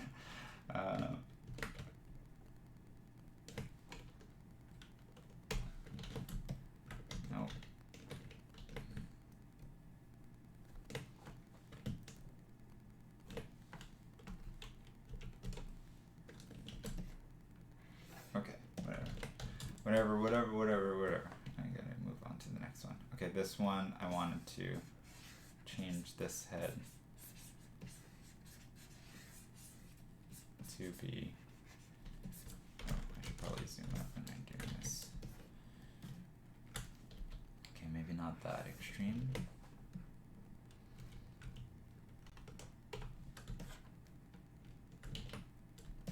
Yeah, there. Okay, I'll do this head here. And she's gonna be looking basically at her.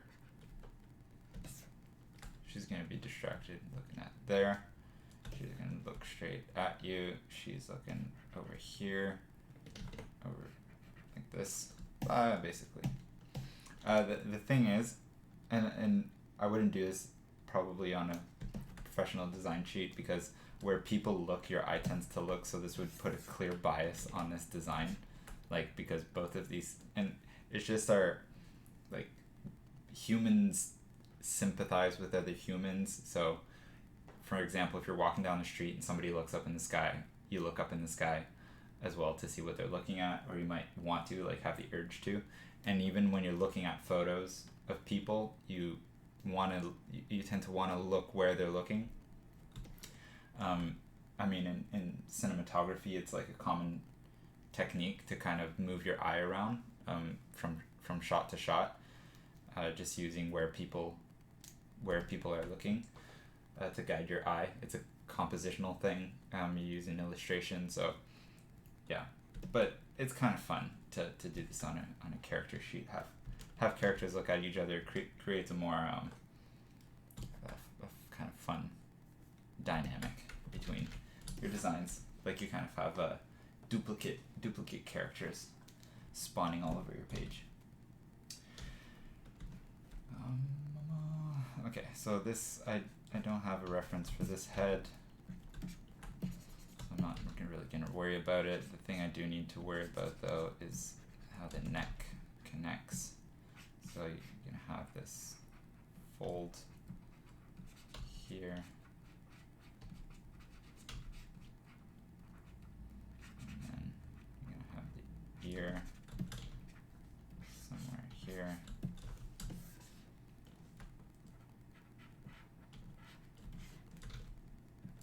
Okay.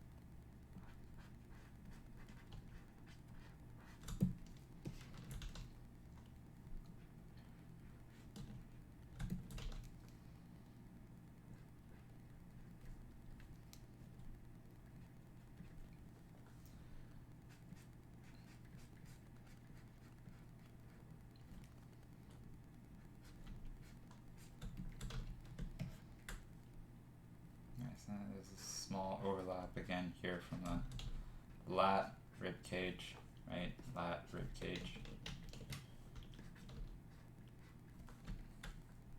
And then the oblique is connecting down to here. And then you have this sort of hip section, which has, the hips have this bony landmark, so you can't see it here, but you can see it sort of, you can see it here. So this ridge, right, it connects this here. So actually, sorry, not like this, but like this. And these 2 points here, a lot of muscles and stuff originate from it. But they're just good to have as they're bony landmarks, right? They're landmarks to connect muscles and stuff from. So sometimes I just draw a small small triangle to see where those land. They land in different places on different models. If you have different hip width, or sometimes you barely see them if you have a model with more fat, and obviously it's different for men and women who have kind of subtle differences in their bone structure and stuff. So, but in any case, I don't know what I was talking about before. Oh yeah, the obliques, and then that little dip here from basically, so this is what's happened underneath. You have the iliac crest here, right, which is a sort of it's a ridge, right, and then you have, this is more of a diagram, it's not actually how it looks, but you have the muscle, right, which has tissue like this, and the muscle contracts, so it's kind of like this, and then it connects to the bone with this sort of tissue, and then you have another muscle here. This happens like really quickly, so you have like another like the gluteus medius or whatever. So you kind of get this dip that's happening really subtly here. Long-winded way to say it. A little dip. Little dip.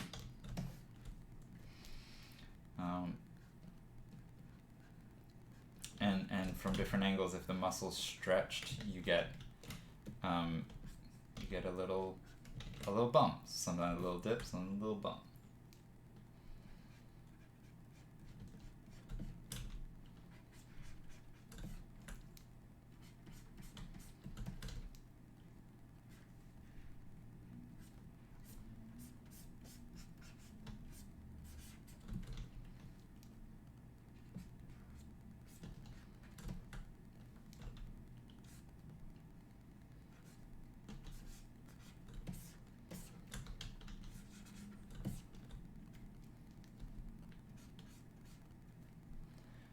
This one's a little trickier.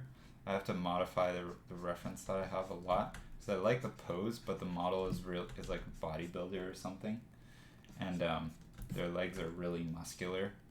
So I need to kind of like subdue all the, basically like her legs coming out like this, and like all this here.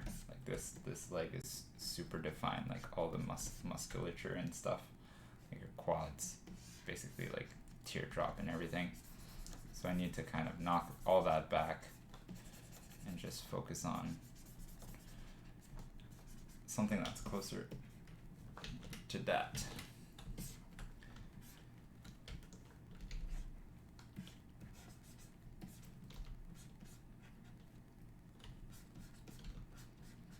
A reference is a tool, not your owner, so don't be a slave to it.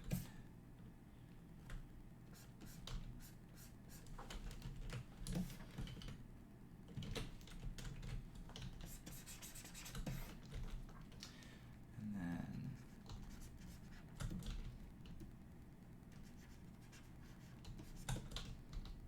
this is always a cool part, you have like a whole bunch of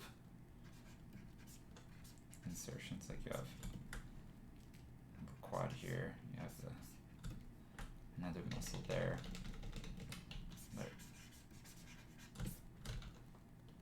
Super complex, but fun when fun to figure out.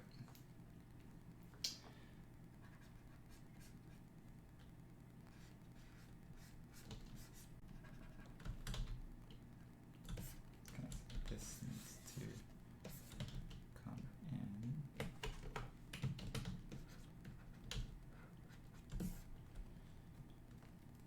in. Again, like this model has like teardrop quad, so I'm trying not to.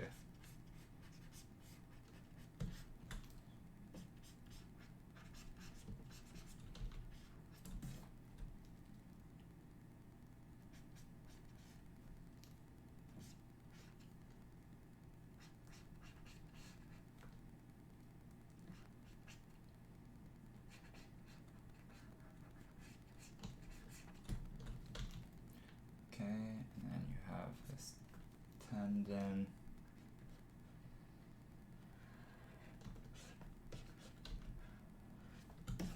Trying to keep the apex of this and this on an angle, like that, like that, like that, on an angle, like the outside here, here.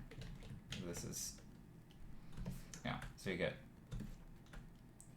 this one, this one, this one, right? You're staggering the points on the contour. This one's more straight, but at least you have like, you know, this one, this one.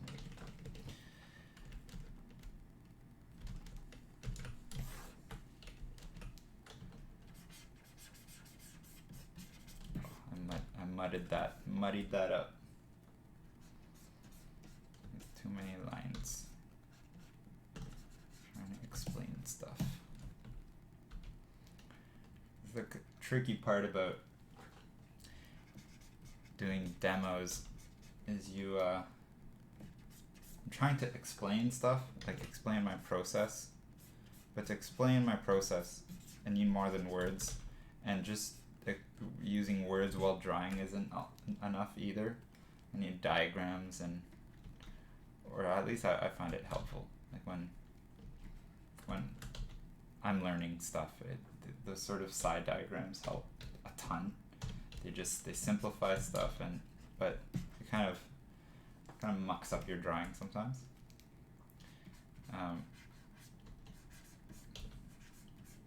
Or breaks the flow. I don't know.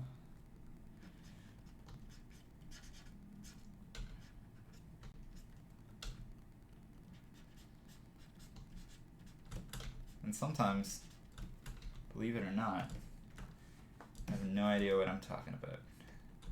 And those little diagrams help me understand too.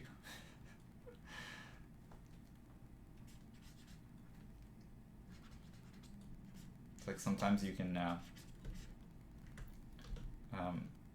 draw something well, or you can do something well, but you don't know exactly how you do it. So you need some time to think about how to explain how you do it. Which is why there are great artists who are horrible teachers, and great teachers who aren't that phenomenal artists. Like, they know how to explain stuff very well, but they don't, like, just haven't put the practice into the craftsmanship. And then I think the best teachers have both. Like Bridgman, for example, who is a phenomenal teacher and a phenomenal draftsman and was super knowledgeable, but also an incredible artist. And so you get sort of the best of both worlds, and you get a great educational content.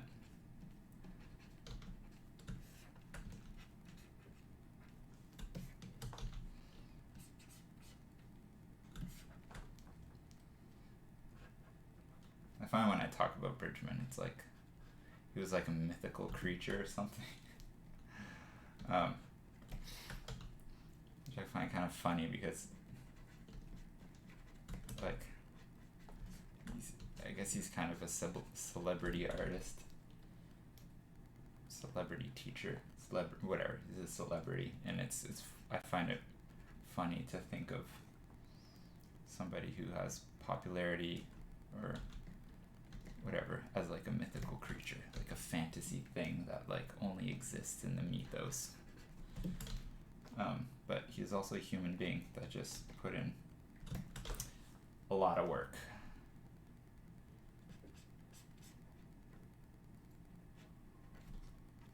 Okay, so here I indicated toes, because I wasn't paying attention, which I'm not going to do. So I'm going to be consistent.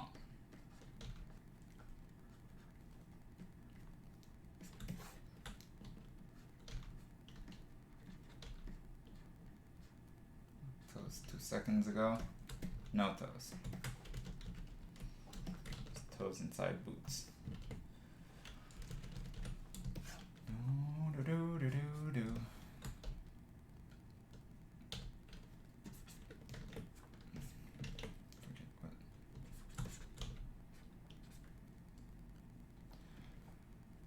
Okay, so here the elbow is turned in, and then you get this sort of, so I guess it's the same as the other one. But when you when the palm faces down, the bones actually twist over one another like this. So this bone comes like this, and this goes behind. And that manifests itself in this this sort of break right here, where this muscle is actually overlapping and extending under to connect to this part of the wrist. And the wrist gets real skinny right there because of that. And then you have this muscle coming down under here. So if you erase those internal lines,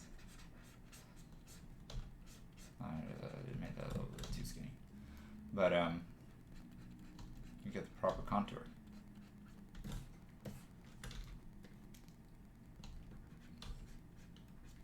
You see, like, it's done this. I'm drawing it super lightly, but you get it. And here, yeah, I'm just gonna simplify that.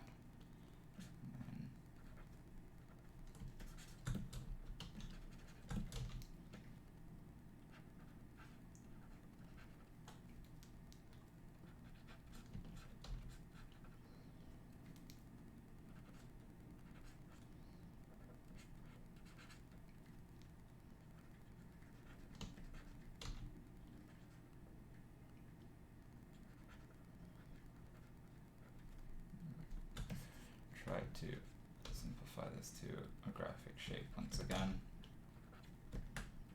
There. Where's my hand? Okay. No, I'm here. I'm getting lost in my drawing. All my drawings. Okay, this I can get rid of.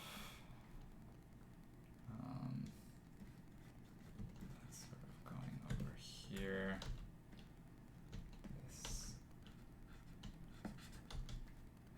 basically there. So I'm just I'm drafting in those landmarks so that I know where I'm doing costume design over it. I know where stuff is. Okay, so this is gonna go in.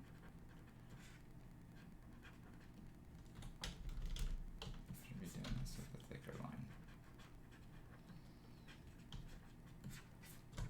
The reason I want to do it with a thicker line is that it's going to be a softer transition. It's not an edge. It's it's not a hard edge. It's a soft edge. And I'm going to paint it over, and soft edges or soft lines are way easier to paint over and paint out than hard ones, hard thin ones. So I'm doing that. And it's just a hierarchy thing. Like if you're, especially when you're doing anatomy, like legibility and stuff is really important. So if you decide that your contour line is going to be a certain thickness and there's going to be a certain quality to it, you want to stick with that all the way through, from drawing to drawing and within a drawing. Try like, I mean, this quality of this line is a little bit different than the quality of this line, but you know, it's close enough that when you zoom out, they're pretty consistent across the board.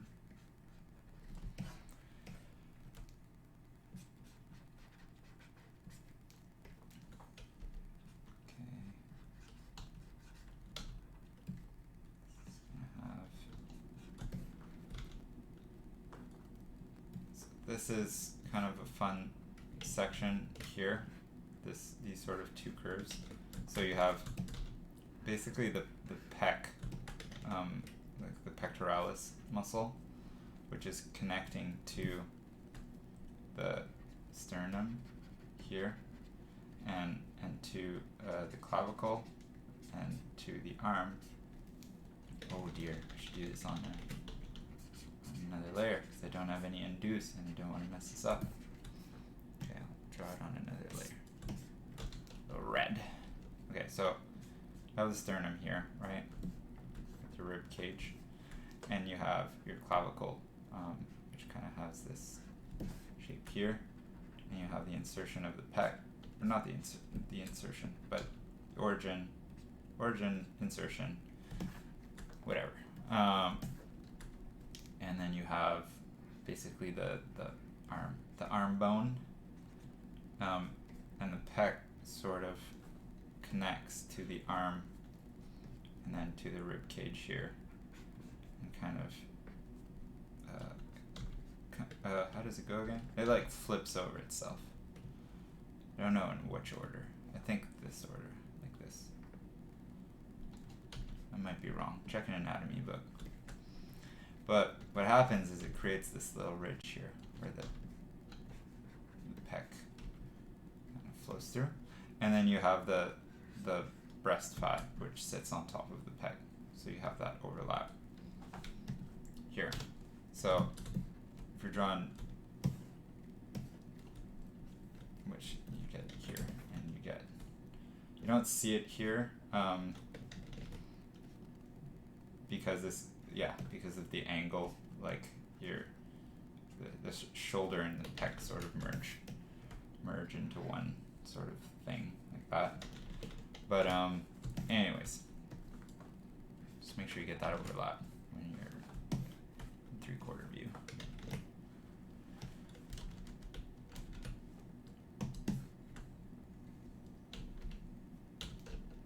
This arm is a little weird. That's okay. And then we have this one, which is going to need some. So I'm trying to see, do I want this here, or yeah, I want this like,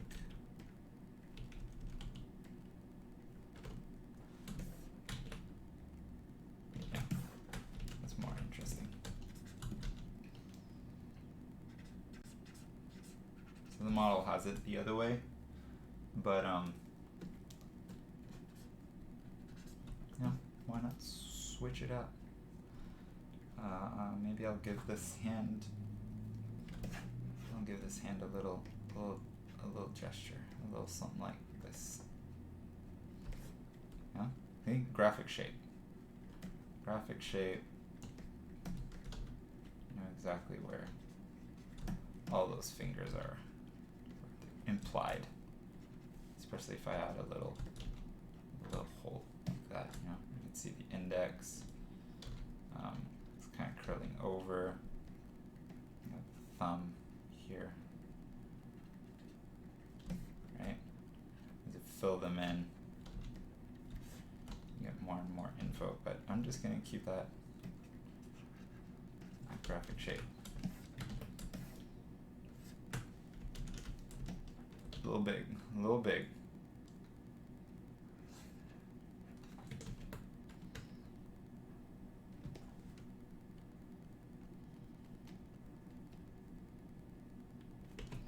A little big and a little aggressive. Scale it down and flatten it out. And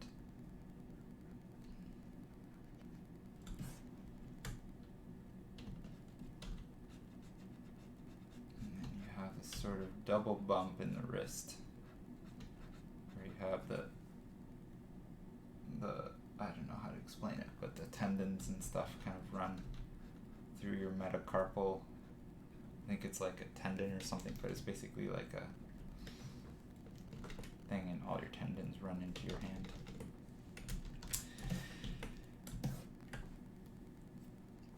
So much fun, anatomy knowledge. Okay, where are we at? Oh, half an hour. Okay, I need to speed up a little bit.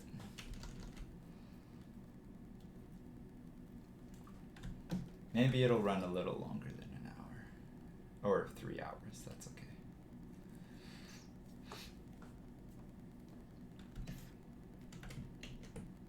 I don't know if I'll have time to finish these heads.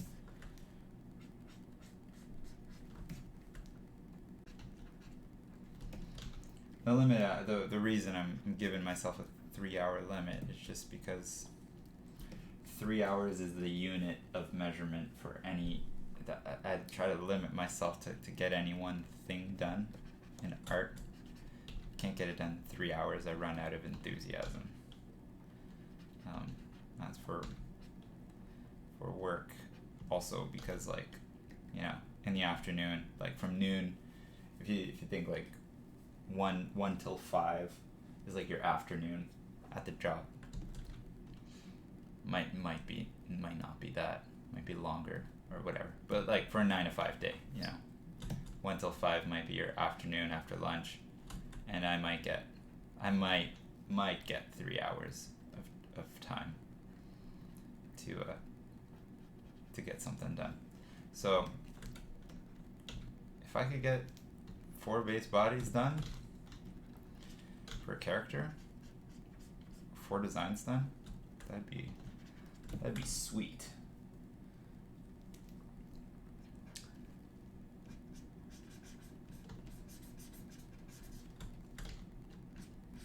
And on the job, I probably sacrifice a little bit of. I'll be honest. I'd sacrifice a little bit of quality, to get them in, submitted, because because the job doesn't always require a gazillion % accuracy, and honestly, just for personal work, I give myself time to geek out on stuff and enjoy the time that I get to be precise and meticulous and all that stuff, because that's what I enjoy, especially, you know, in these stages. In painting, it's like, you know, figuring out every single edge, and, you know, tweaking colors for forever and all this stuff. But all right, I don't have a reference for this head, so, or this isn't the head from angle from the model, so I might just do it from imagination. I'm just gonna quickly look and see if I have another head that's kind of similar. And look at that, I found one. Well, it's not exactly, but I mean, the process to draw from imagination should be the same process that you use to draw from reference. At least if you're someone who's if you're a concept artist or something and you need to draw stuff from imagination all the time, you perform the way you practice. So if you're practicing head studies and stuff from reference, then draw them the same way that you would on the job. So that's like constructing them, like I do here, I'm doing the contour shape of the skull first, and then I'm kind of breaking down the head with something that's sort of reminiscent of the Loomis method, and then shade in the eyeballs, eye sockets. I'm just gonna, that's a little bit, eyes are gonna be almost closed, and then I'm gonna give her eyebrows.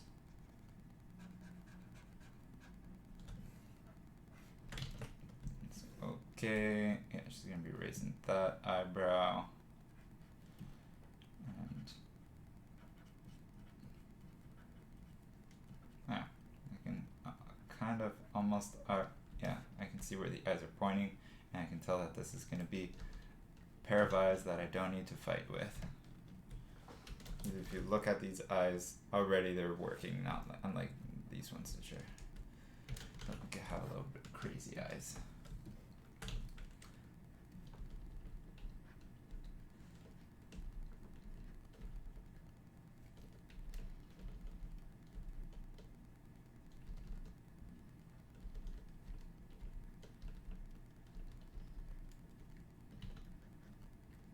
So now I'm just gonna try not to mess these up, which is sometimes harder than getting it right in the first place.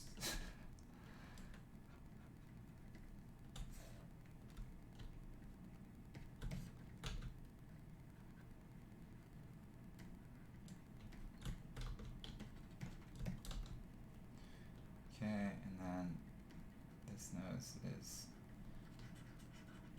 quite a bit in 3/4.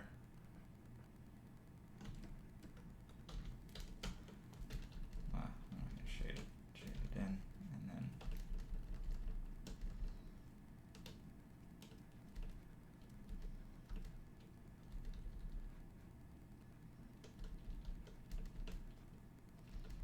then you have basically the lips. So actually this line I just drew is from the tip of the nose to the center of the chin, and the center of your lips should fall on that line. Unless your character has an overbite or an underbite, they should be pretty aligned. And since this is sort of a neutral head, I try to keep it neutral.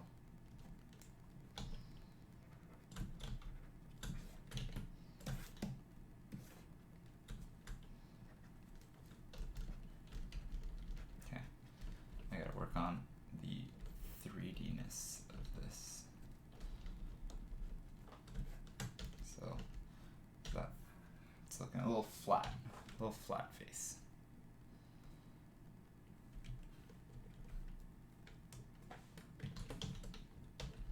So I'm just gonna move that nose out.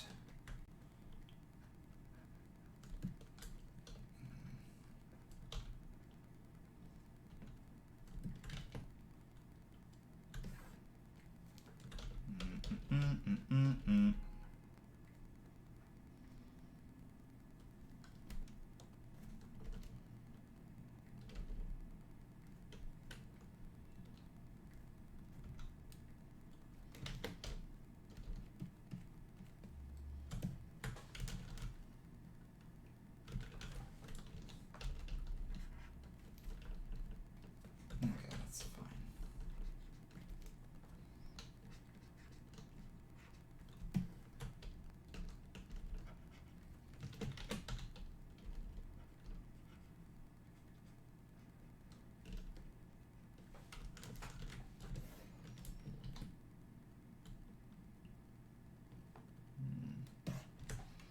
Okay, so now I see here the shape of her skull is a little bit off. This needs to extend. No, not blobby alien head, but a little bit more oval-y. And I'm just going to draw a center line just to remind me. Now, this skull shape isn't perfect, but it'll do. But for this this line, what I mean by that is when it's a really good measurement to have. But if this is sort of your like, okay, how can I explain this? Okay,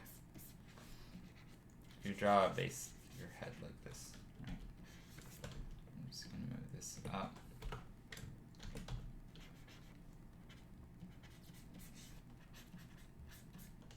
It's not gonna be a perfect head, but okay. So if you have your head like this, and you have your ear on this, quickly, okay, so you have your eyes here, you have your Iron Man head,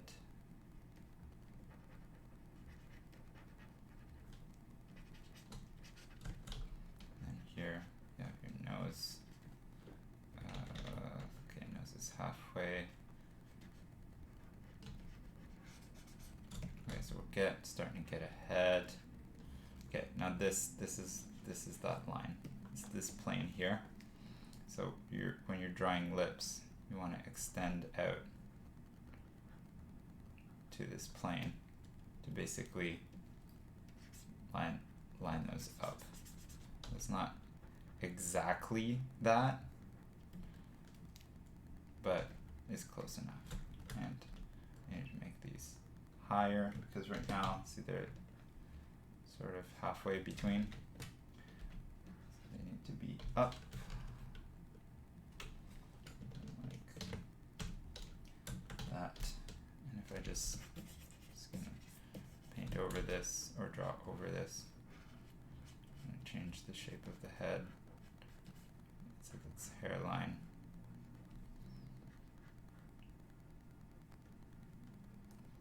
Mouth. Then you're gonna have your nostril here. And that's why these measurements are handy. I'm gonna have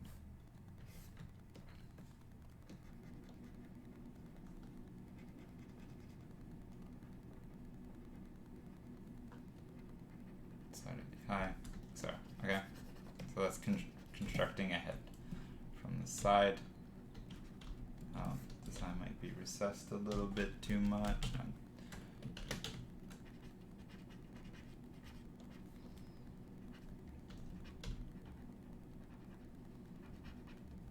But you can see where I'm getting at.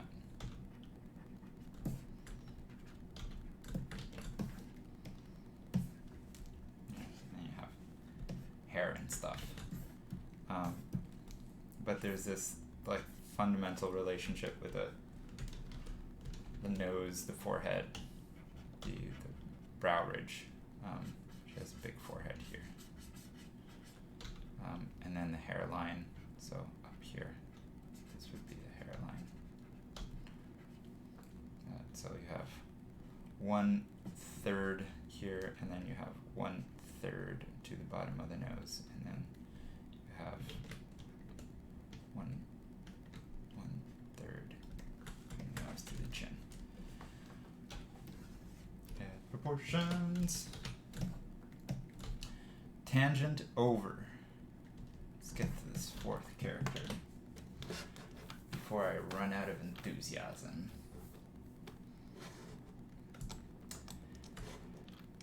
It's a real thing.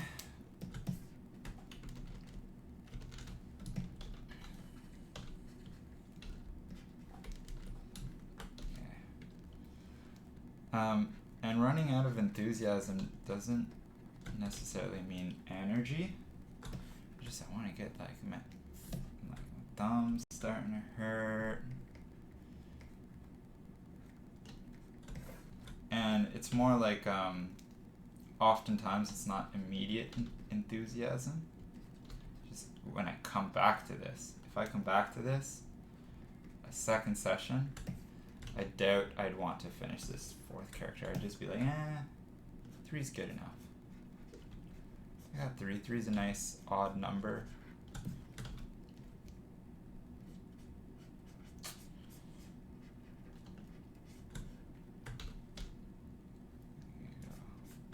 Yeah, brush size is a little small.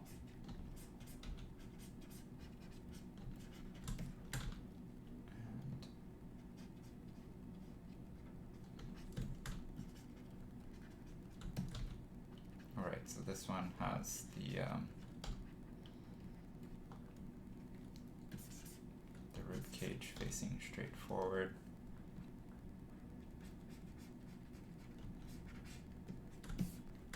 And it did exaggerated some of this, some of these features a little bit.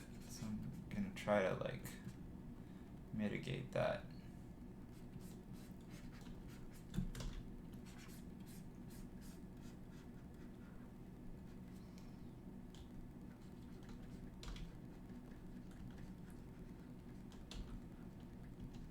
Not that exaggeration is bad, it's just not what I'm after.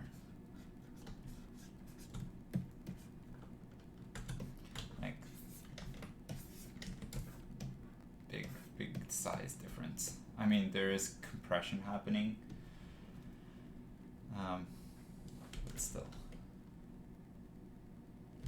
I think I need to bring this up.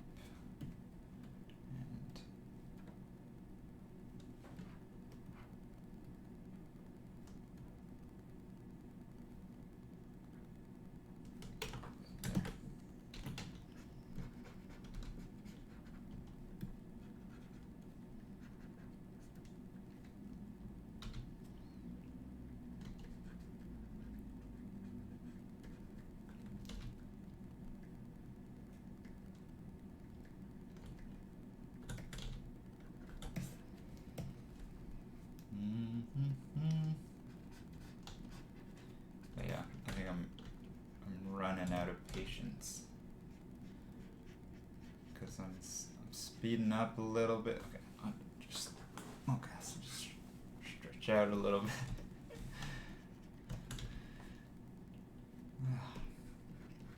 Okay.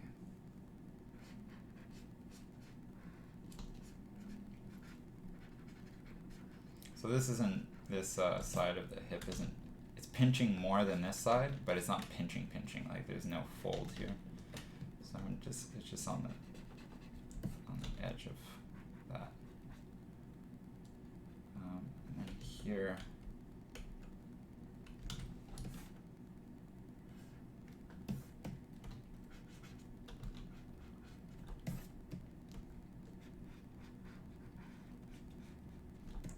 This off.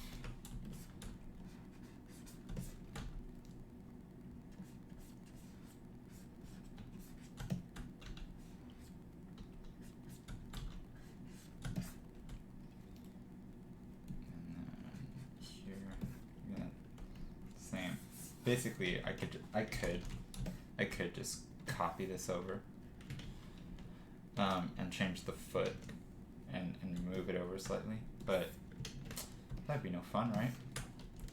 That'd be no fun. We're in here to draw, not copy paste.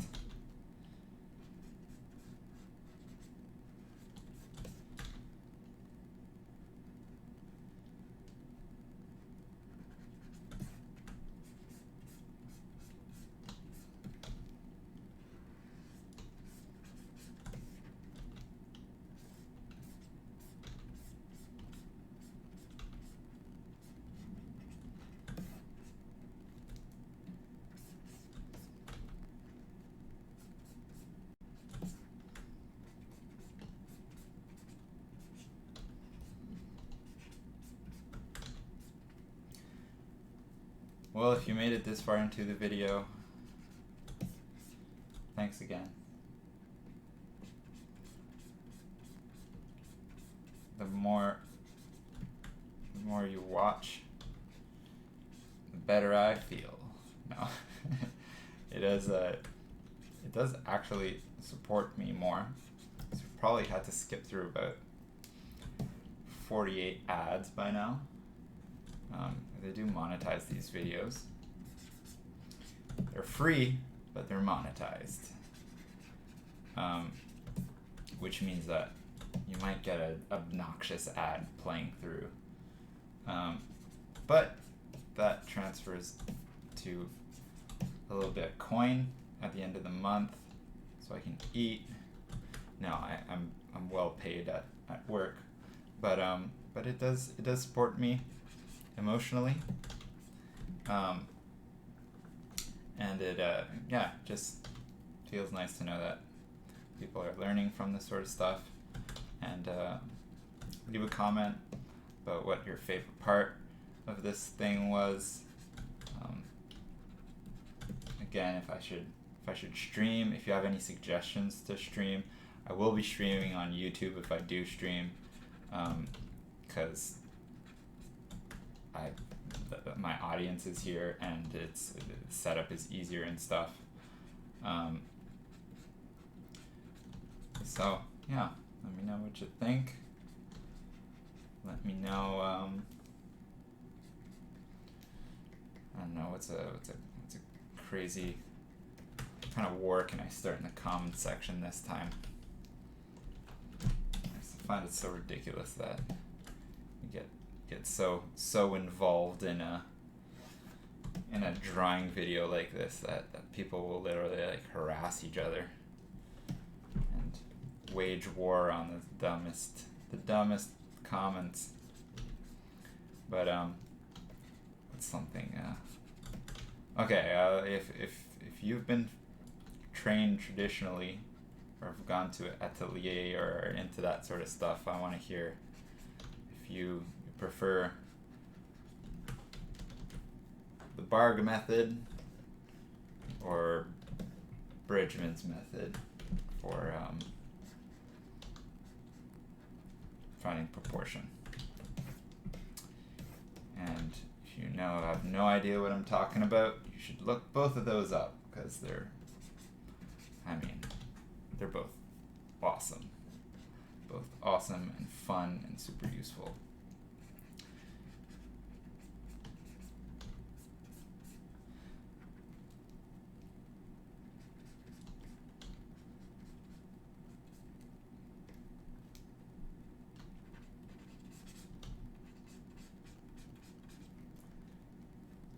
Okay. Ooh, 4 minutes.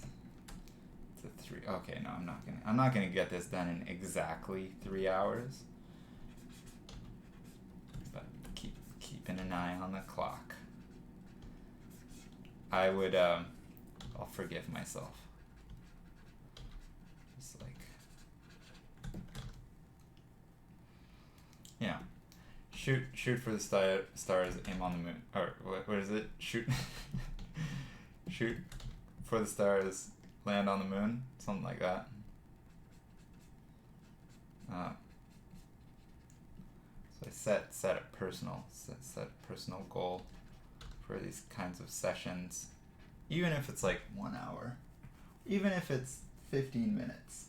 Everybody has 15 minutes in a day to do something, to work on their hobby or their passion, or maybe their potential future career. So if you're having a hard time putting time aside or something to draw, just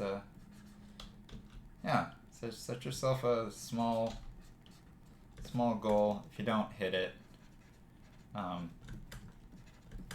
it's fine. At least you tried. At least you tried, and you can always try again next time. It's probably terrible. I don't know what I'm talking about exactly. It's probably super convoluted, because I'm talking about overshooting, not undershooting. Okay. Where are we here?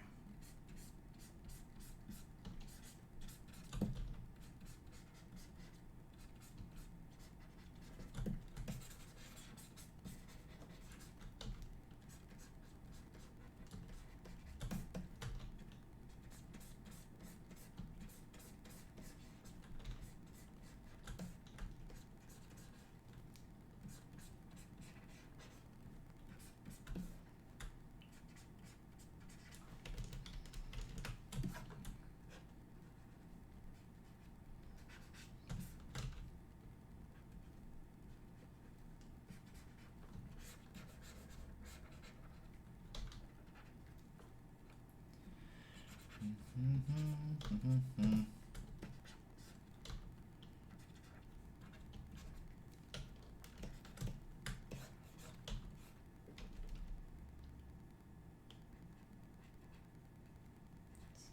here, okay, so this is gonna go straight, and then I guess here is when stuff can start to twist, so it's going like this, basically.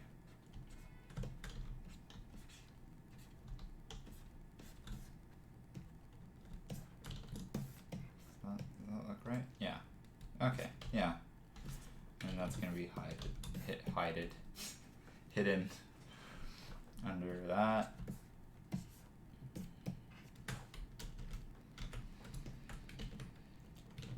Hey, we're getting somewhere. These are gonna be cool designs. And they can be cool design. I'm telling myself that because if the gestures are cool, then you could put a paper bag on this character's head and dress them up in, I don't know, with something completely ridiculous. I don't know. You could dress them up in anything and they'll still look good.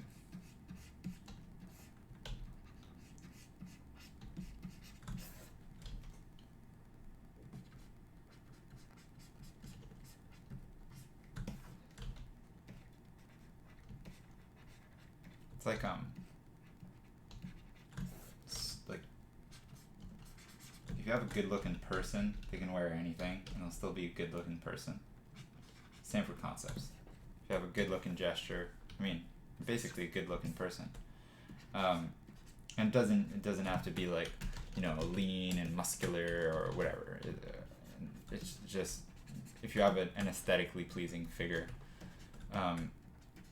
you could pretty much dress them in garbage and it'll still look cool. So it's just something to. That's why I think it's important. Okay, this last part I'm just gonna have to make up from imagination. Because yeah, there's no references for this stuff. And there's a really good challenge to either do a drawing from reference and then redo the drawing from imagination and see what you missed and what you stylized, because that shows what you find important and what you don't. And the other thing is to kind of mix, like start a drawing from reference and kind of pop in and out of using reference and not using reference, and see if you can get stuff looking consistent throughout. Because often there'll be like a huge difference in the quality and the style when you use reference and when you don't, and try to get that margin of error down, or getting the believability up. So for this hand, what am I gonna do? Okay, I'm going to 3 fingers like this and 1 finger like this. So basically like the way you would hold a phone or something. So you have, well, it's kind of funky, but I like. I think I like.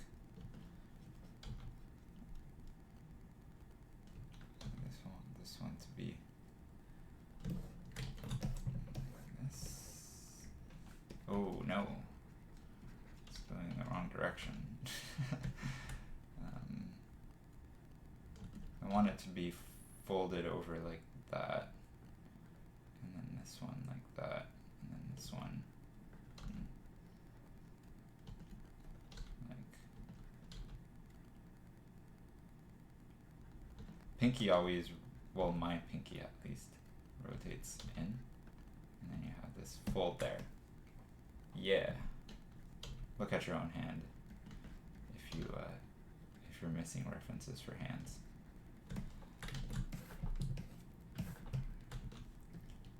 Okay, and then I'm just gonna put, no, that's too long. No, here? Yeah.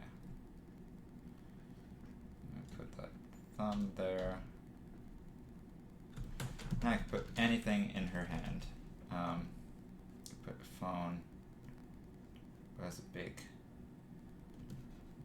big industrial size phone with a satellite antenna. I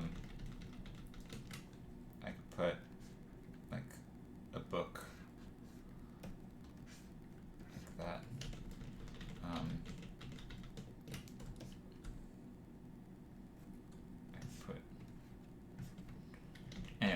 Put a lot of stuff in this hand. It's flexible hand design. Anyway, so that's that. Okay, what about this hand up here? I'm gonna do pinky is gonna be curled up like that, and then slowly uncurling each finger.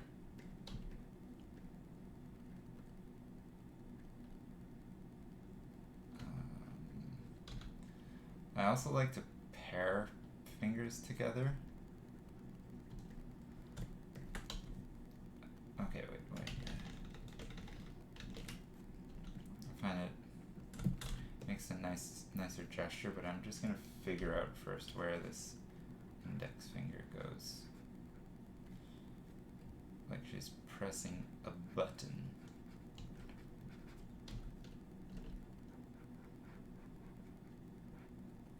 And then the other, up there, drawn like a gazillion fingers in here. Okay, no, I'm not gonna want that. Let me just get rid of all this info first. Here. Okay, that's gonna be there. That's gonna be there. There you go. And then reinforce that.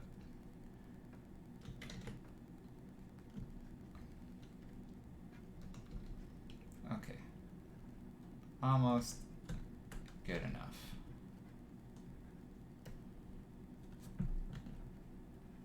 And I say that because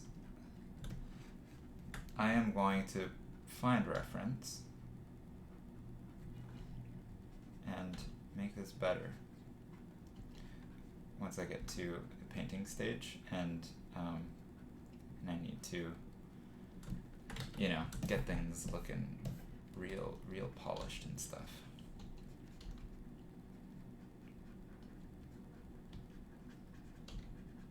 For now, it'll work. Is it the same size?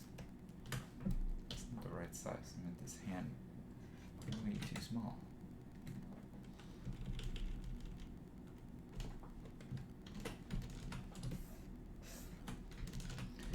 Nah.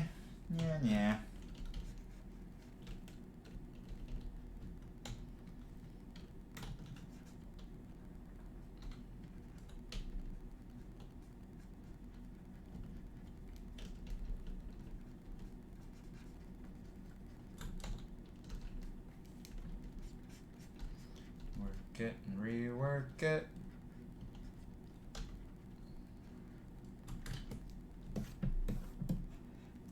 And rework it again.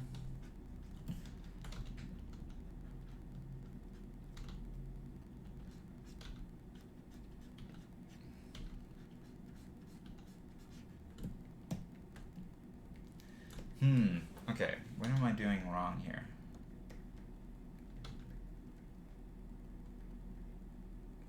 this knuckle needs to be there. This isn't there. This knuckle needs to be there, and then there. Okay. There. And then my pinky's coming from. Wait, what? Yeah. Okay, I'm not gonna mess with that. Just oh,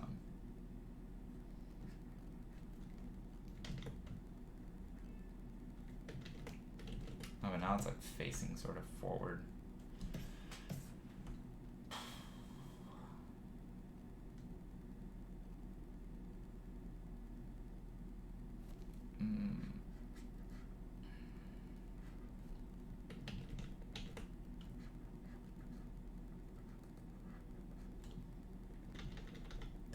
Think. Just got Pooh Bear thinking hand.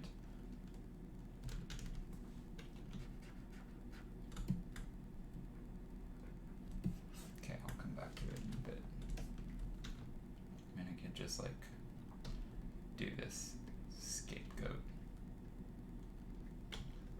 but then there's no like what is she doing? Like stabbing herself in the head, combing her hair. I don't know. Okay. And then this is gonna be another tricky head looking way down. I don't think I have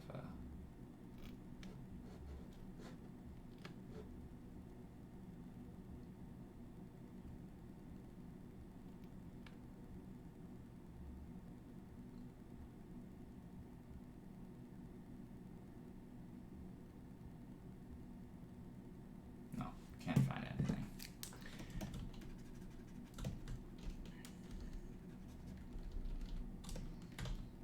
And okay, so for this,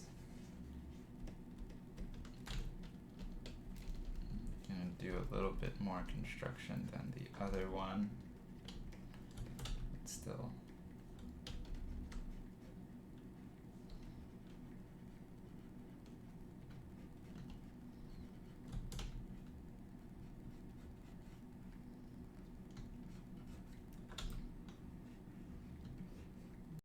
this head's real wonky.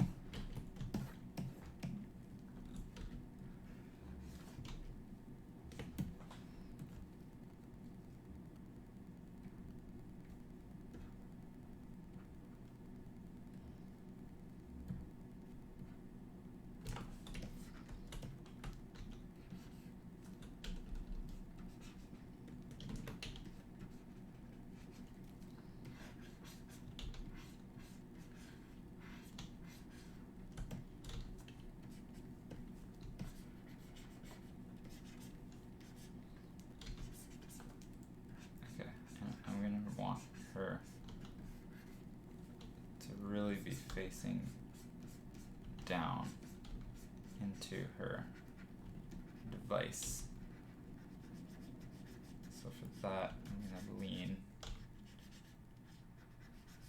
bring her chin into her neck, and really push the angle of those eyes. So that brow ridge is basically going to be here.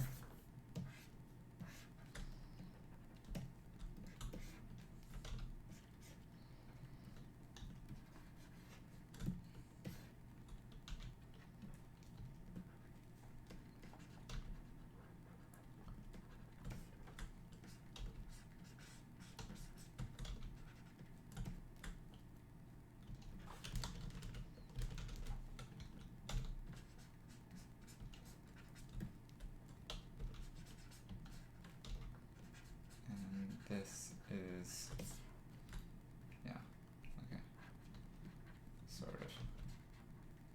Gonna have a bit of a fold, like some creasing and stuff. I'm gonna need to find a reference for that too, but.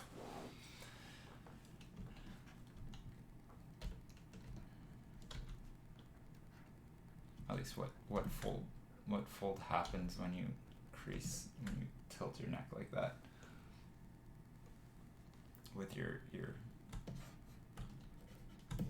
chin in. Okay, I'm gonna lighten these a little bit. So now the nose is going to be tilted way down. And I can already tell this is going to need to come in.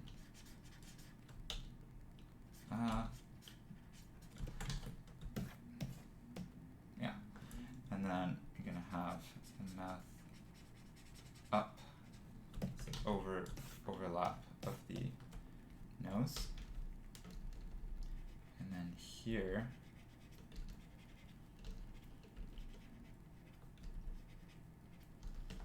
I've practiced this angle a gazillion times, and it doesn't really get easier.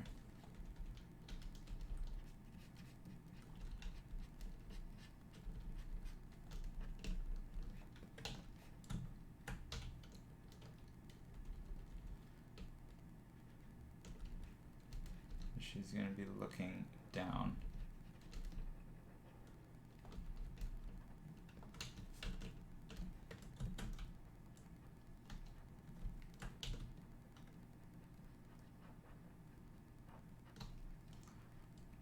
This is the thing. It's like this weird overlap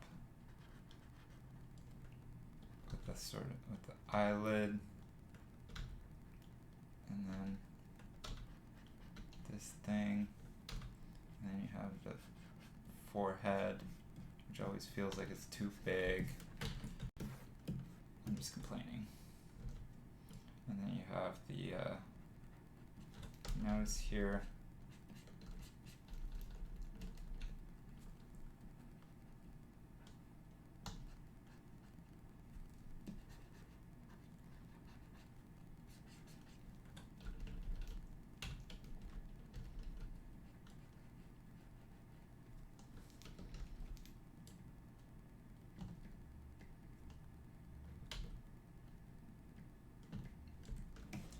Yep, I'm getting tired.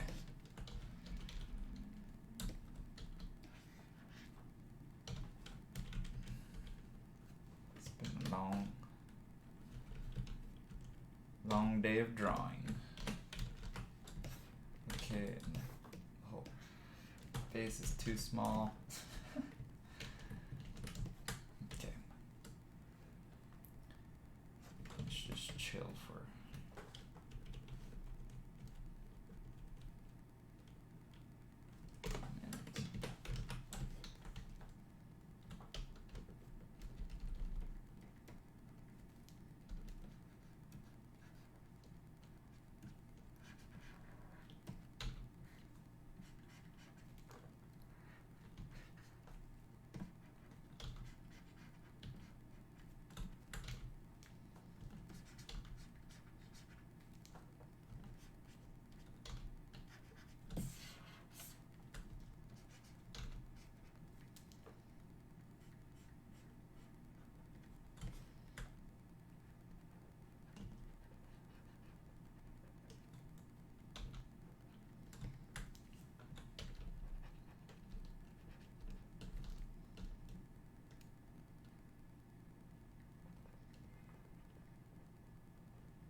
trying to get a more three-dimensional feel out of the heads that I do. And to do that, I need to understand the shapes that I'm creating.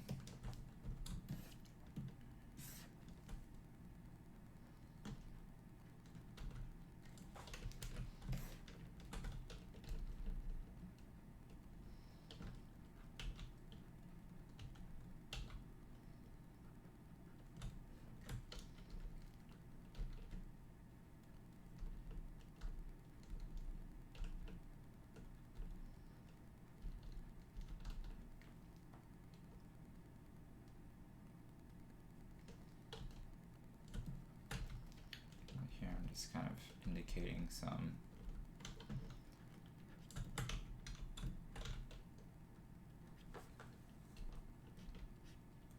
what am I indicating? Some eyelashes.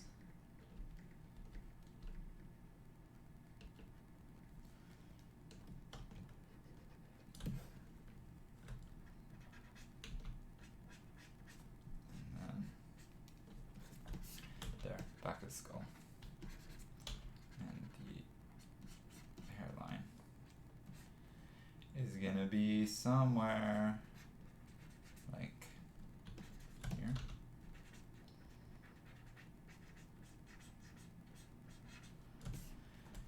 With the ear.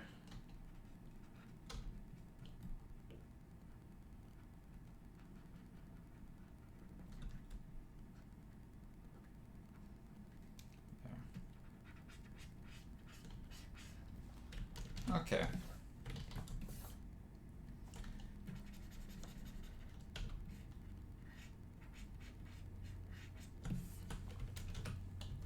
So a little rough. Last one, which I'll fix up.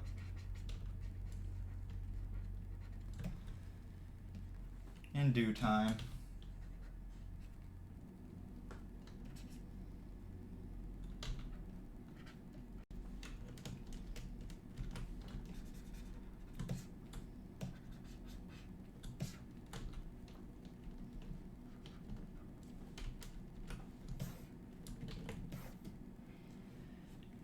I think we can call this page done with that. Okay, so thank you for watching.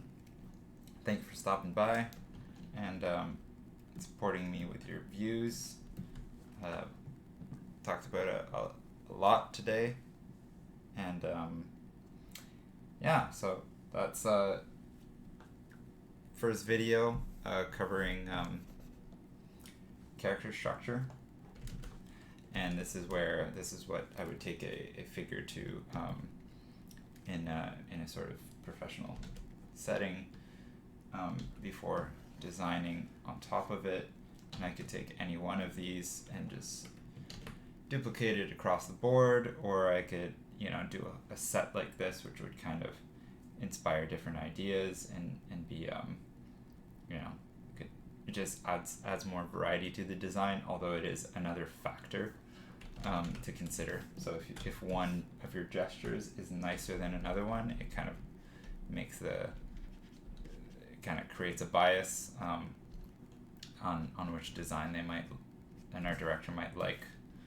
For instance, like if I look at these, I think this one has the nicest gesture of the three of them. And so, you know, even if I mucked up the design of this costume, it might still be more interesting than, you know, the designs on the other costumes, even if the designs themselves are cooler. But, you know, for personal work like this, it's a process I like to do, just to switch things up and get some gesture practice in at the same time. So, again, thanks a lot for watching, and yeah, see you in the next video where we'll talk about some costume design, like the large scale modeling side of it. Yeah, okay, so see you in the next video. Ciao.